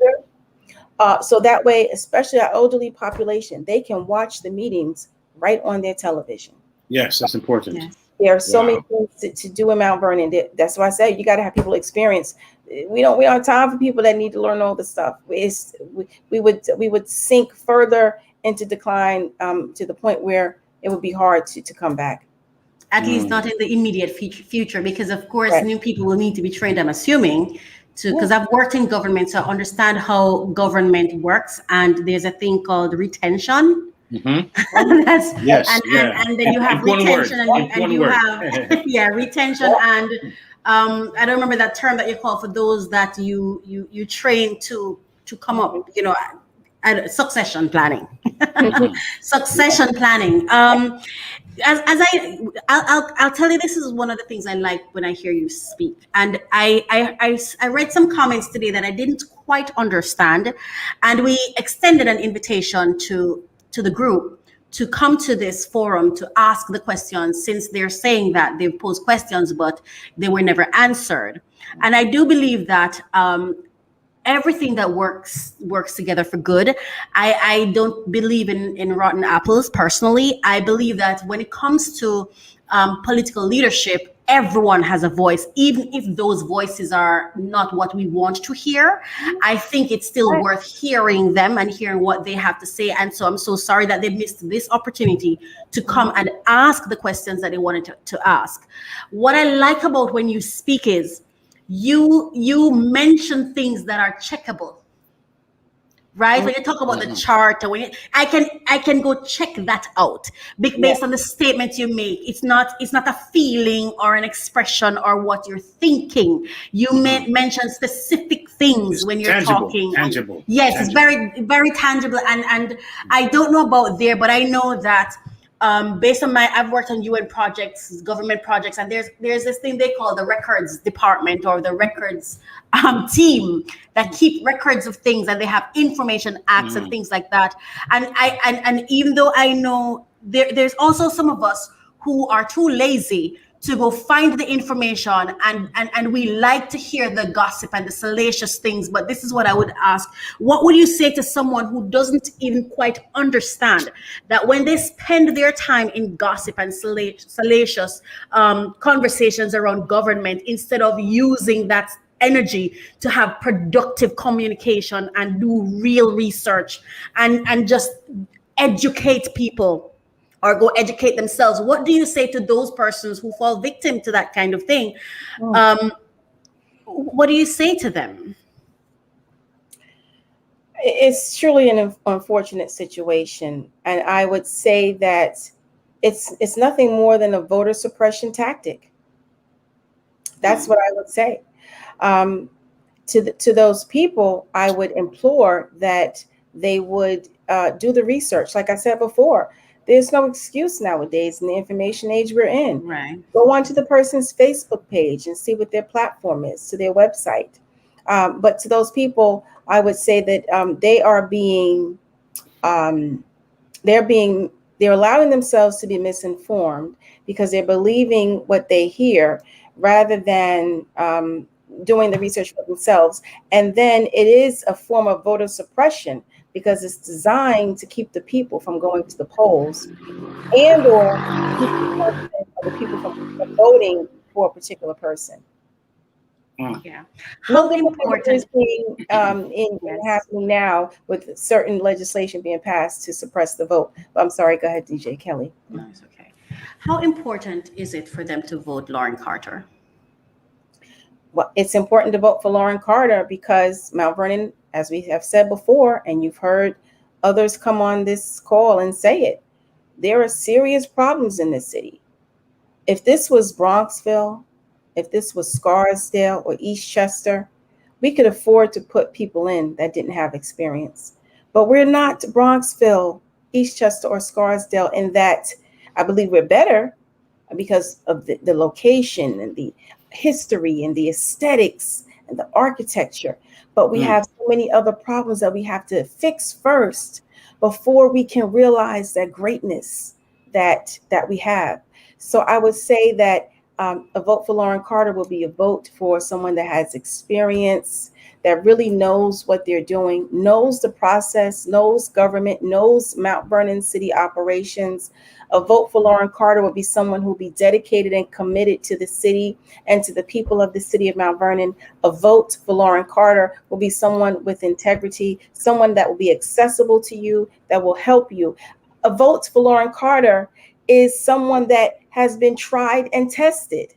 You know me. You know that I'm going to get the job done. You know that I'm going to keep my word. When I say I'm going to do something, I do it. Well, as you say that, Lauren Carter, I'm someone too. I tend to go and look at the source myself. So I try to be objective. So I did my little research and I saw, and I definitely applaud you and any candidate who can put forth their vision statement, what they really intend to do, and make it very, very plain, make it very, very reachable and touchable. And I've seen that. I didn't tell nobody. Did I only said in my own backyard. You know what I'm saying? But I think that the voters are becoming a little more aware, a little more engaged, and I believe that people now realize that we can't sleep anymore. We hearing what happened even in Tulsa 100 years ago, Oklahoma, when they bombed the city. And I think a lot of people didn't know that happened. I went to my job, people I didn't know, and they were born here as blacks. Didn't know that 100 years ago they had a major movement. They owned banks, they owned infrastructure, roads and merchants, and they were bombed.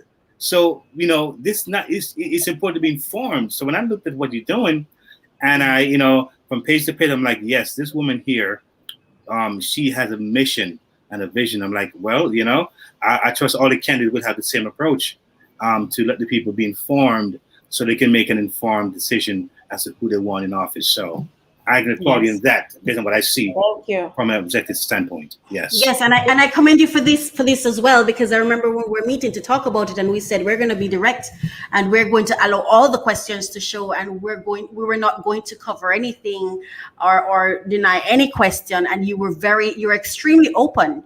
You never and we've had other persons who, we have to go through and sift through questions before we can show it.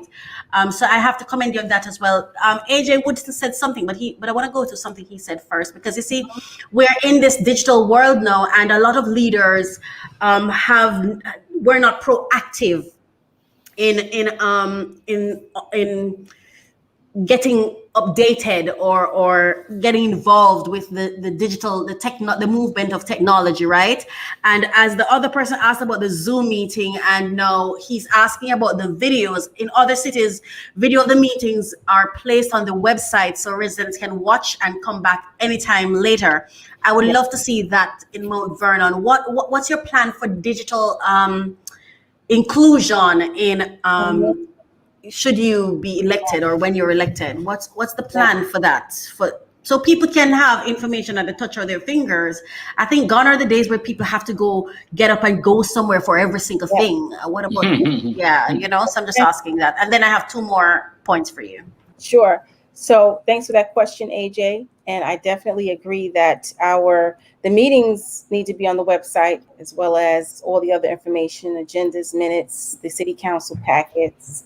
I do know that there's a current council person, Councilwoman Duarte, who has put forth a plan for that, to be able to track legislation.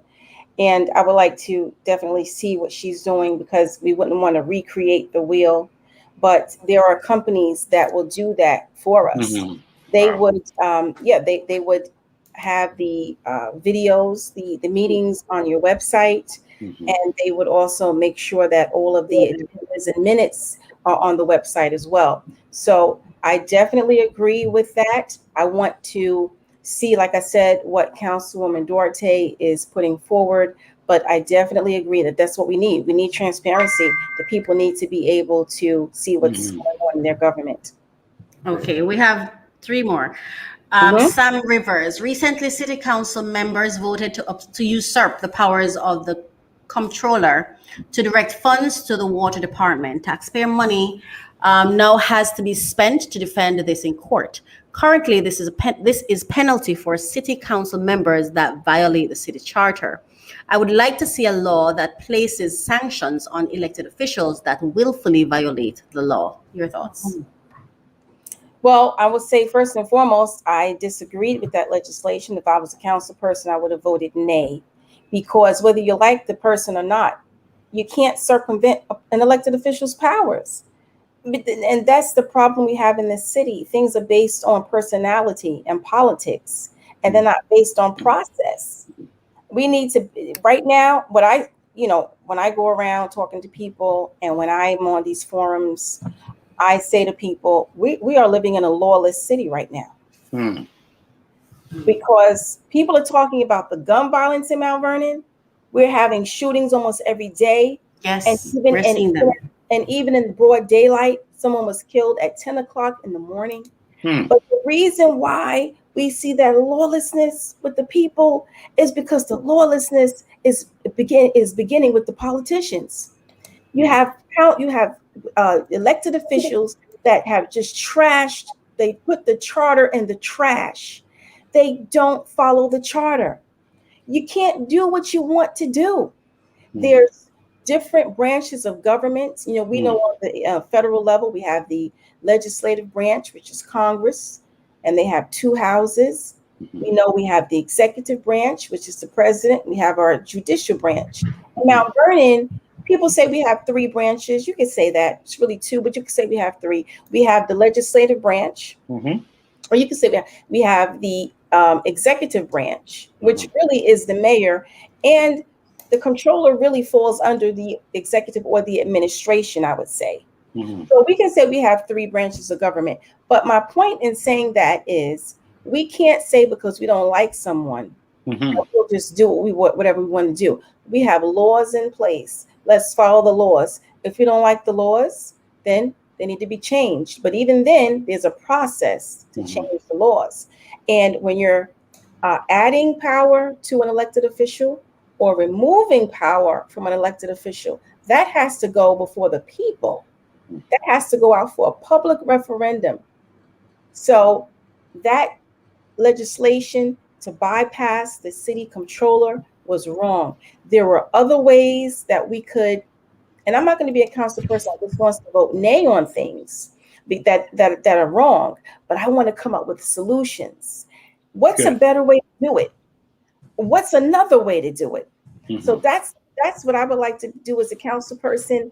And I would say to that question, Sam Rivers, I definitely want to look into that. And I'd have to say that I on its face, I agree with it, because if you don't have enforcement, nobody's going to obey the laws.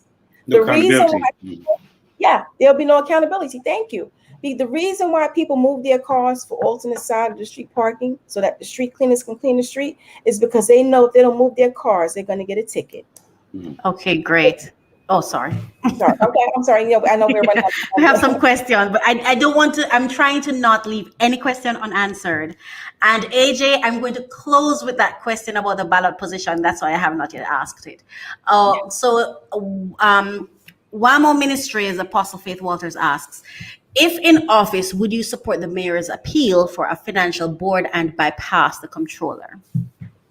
Well, right now, what's being proposed with the Financial Control Board, I don't agree with it. I spoke with the former city manager for the city of Yonkers, Neil DeLuca, who was the city manager when Yonkers was under a Financial Control Board. And he said it's the absolute worst, and no municipality should ever request to have a Financial Control Board. You don't have power. The power is in the purse. The power is in the money. Once the state controls the purse, they control the money, they control everything in the city. He said to me that they needed to hire new police officers, and they were told no. Can you imagine? We have a badge drain right now in the city of Mount Vernon. Officers are leaving the city left and right. We can't keep them. Imagine if the state were to come in here and give us have a financial control board. They would say, you can't hire more police. They don't care that crime is up. Why? They don't live here. God knows where they would live. He said that the person that was running the shots when he was the city manager of Yonkers was living somewhere, I think he said was Shipwreck, New York. And that person was in a town of about 140 people and telling him what to do in the fourth largest city in the state of New York. Absolutely no way. What we do need, as he said, is perhaps an arbiter to be a mediator between the controller and the mayor right now, so that person, when there's a disagreement between the mayor and the controller, let that person review it. It would be someone from the state controller's office, so they would have experience and qualifications, and they would make the decision whether or not to pay a bill or not. That's what I think that we would need. And we need to, and quite frankly, mistakes were made. We can't keep living in a reactive mode. Mistakes were made. Last year in 2020, there were a lot of people that were hired, new positions added to the budget, raises given out for $20,000 to $30,000. We didn't have that money. Now we got to pay the piper. We could run out of money by the end of the year. So when I want the state to take over because the right decisions were made before, no, I don't agree with that. I hope that the persons listening understand what it takes for you to sit here and answer those questions so fluently as you have. I commend you. Thank you. I commend you. I just have to add something to that control board, because I'm seeing some residents are in favor of it. I want the residents of Mount Vernon to know that if there was a financial control board, we can have an advisory, but if there was a financial control board, I want to let you know, one of the first things they're going to do is they're going to cut positions. They're going to raise your taxes to pay the debts in Mount Vernon. Our taxable rate, I believe our former clerk said, was 42%, and we have not reached that rate. They could say yes, and they could say you have not reached your maximum taxable rate, which is 42%. They could come in here and raise taxes 42%, and there's nothing that anyone could do about it. They could then also renegotiate all your union contracts.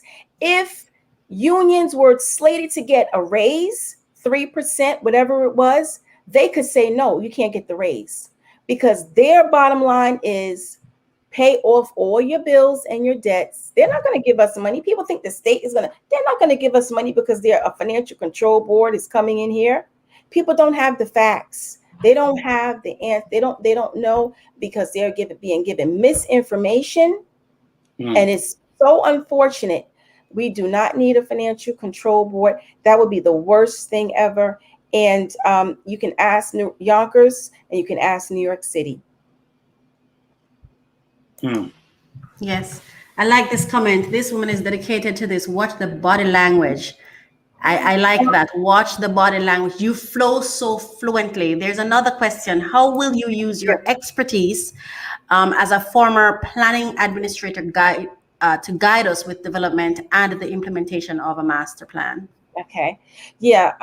Thank you for that question, Mr. Rivers. And so that no one will say that I am misinforming the public. I wasn't the planning administrator. I was the clerk to the boards, the land use boards. But according to the American Planning Association, I'm a planner, just not a certified planner, AICP. But I will, okay, so to answer your question, I would say first and foremost, I want to let people know I'm running to be a council person. I'm not running to be planning commissioner. So I would know my role as a council person, but what I would say is I would press the administration to hire a planning commissioner. Right now we have a part-time city planner. For a city of 70,000 people, a part-time planner is unacceptable. In the budget, well, at least the budget that was adopted when I was there, you had a planning commissioner, a planning administrator, a senior planner, and I believe a planner. So you had 4 technical people in the planning department. Now, sometimes people hire planning commissioners that are not really planners, but if they are a planner, that'd be 4 technical positions. So the process for the comprehensive plan, contrary to what some council candidates are saying, doesn't start with the city council. Again, they don't know. The process of the comprehensive plan starts in the planning department with the experts. They're the experts for the city. They're the planners. They're the technical experts in planning. So what they would do is they would get together. They would develop a timeline. They would develop a budget that we would need to get the plan done. Then they would get in some folks to be a part of a steering committee. The steering committee would also provide that I don't want to say expertise, but they would sit in on those conversations and develop that plan. Then what would need to do, this is at a minimum. Then what we need to do is the city would have to hire consultants, because the planners in the planning department, they have their own day-to-day responsibilities that they handle. So they need help. So the planning consultants would come in working for the city, and they would help guide us through the comprehensive plan process, which would include stakeholder engagement. We will go out to the public. The public would tell us what they want to see in the plan. And then once all of that is done, then it goes to the city, to the planning board. The planning board makes a recommendation on adopting the comprehensive plan, and then the council has the vote to adopt it. So to answer your question, Mr. Rivers, I would bring my expertise in the field of planning to provide advice, and also my expertise in government to show them the process on how it's supposed to get done. I hope I answered your question, Mr. Rivers. All right. I think that's about there. I have one last question. I'm sorry. What do you say to persons who seek to hold officials or candidates accountable for positions they have not yet elected them for? Because while you're running, you're not yet elected. So for persons to hold you accountable and then to use that as though you're failing to do something, what would you say to those persons? I would say to those persons, please understand that I'd have to get into office first in order to be able to deliver. I'm limited as to what I can do as a citizen. I'd have to get into office first to be able to get things done. So I would say, please understand that. And then please, let's have dialogue on what I can do to help you when I am elected. And then hopefully you'll vote for me so that I can get those things done. And I would like to add to that nobody holds an employee or a prospective employee accountable when there's no salary assigned, because they're not yet employed. And that does not mean that the person cannot seek to assist you, but there should be clarity and understanding in kindness and duty. You can't hold somebody accountable for their kindness because it's a choice. They can choose to be kind to you or not. They can choose to try to assist you or not. But to hold you accountable, and I saw it when I saw it, I was like, wow, the dialogue was, to have that kind of dialogue, to hold someone and then to say they don't have to be elected too. But the truth of the matter is, you don't have to think about it from the perspective of city council. Think about it from the perspective of a job you're interviewing for. What would you do if a customer at a company see you leaving the office because you just had an interview and then held you accountable for the job you were being interviewed for when you're not yet you're not yet hired? So I think it's important. Great point. Yes. Someone says, thank you, Samuel Rivers. He said, thank you very much for your answer. I feel very educated on planning now. So much misinformation out there. True. Please vote, Shez Darden says. And then Samuel says again, please remember early voting begins this Saturday at the City Hall at the Doles or Dole Center? Okay, Dole. So please, before we go, just tell us what's going to happen this Saturday, because you're going to be back to answer more questions for those who have it, and also to provide, because I think it's good that you're going to make yourself available right here on Saturday morning at 8:00 to help persons understand, give the same kind of education towards voting, not to tell them who to vote for, but to give information so they are informed to know how to go to vote, where to go to vote. Just tell us all about that. Thanks. Yes, so I'll be back on the show on Saturday. Same channel, but it will be weekends with Marsha J and Jesse. So please, you guys can join us again. I'll be taking more questions. You can get the link from here, my Facebook page or YouTube page, or even UME Radio's page. There's so many ways to access us. And early voting starts this Saturday, June 12th. The hours, Saturday and Sunday, are 12 p.m. to 5 p.m. And the early voting locations are at City Hall and Dole Center. So Saturday, 12 to 5, Monday, Wednesday, Friday, 8 to 4, Tuesday, Thursday, 12 to 8. And then the day of primary is June 22nd. And that the polls are open from 6 a.m. until 9 p.m. You'll vote at your regular polling place on the 22nd. So early voting is through the 20th, and then the day of is the 22nd. Please go out and vote. I hope you will vote for Lauren Carter. I'm on 13. I'm number 13 on row A. This is the Democratic primary. Only Democrats can run in the Democrat primary. Only Democrats can vote in the Democratic primary. I've been endorsed by the Mount Vernon Democratic City Committee. I'm running with Wallace there, Jenna Swartz, Irvin Morton, and I've also been endorsed by the New York State Working Families Party. I've been endorsed by former Councilman James Jubilee, recently endorsed by our County Executive George Latimer, our County Clerk Tim Idoni, and I received the endorsement of the Yonkers Insider newspaper. All these endorsements, they know that I can do the job. And I just want to let you all know that you can check out my website, lauren4citycouncil.com. That's LAURENFOR, citycouncil.com. Facebook is Lauren for City Council. Instagram is Lauren for City Council. Twitter is Lauren S. Carter. And YouTube is Lauren Carter. Yeah, there is an echo. I hear the echo. I don't know where it's coming from. And I just also, and if you can, when you go to my website, you can get a link to all my social media pages. So no need to memorize them. And finally, I want to let the voters know, please do not fall for any last minute tricks like robocalls or letters or social media posts. Mount Vernon I hope we have learned from previous elections.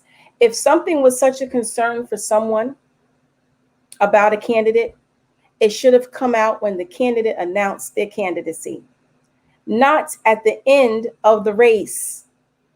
So if it was that important to the person, they should have said something immediately when that candidate announced their candidacy, not when it's just a few days before voting. I'm urging the voters of Mount Vernon not to fall for these voter suppression tactics, because that's what they are.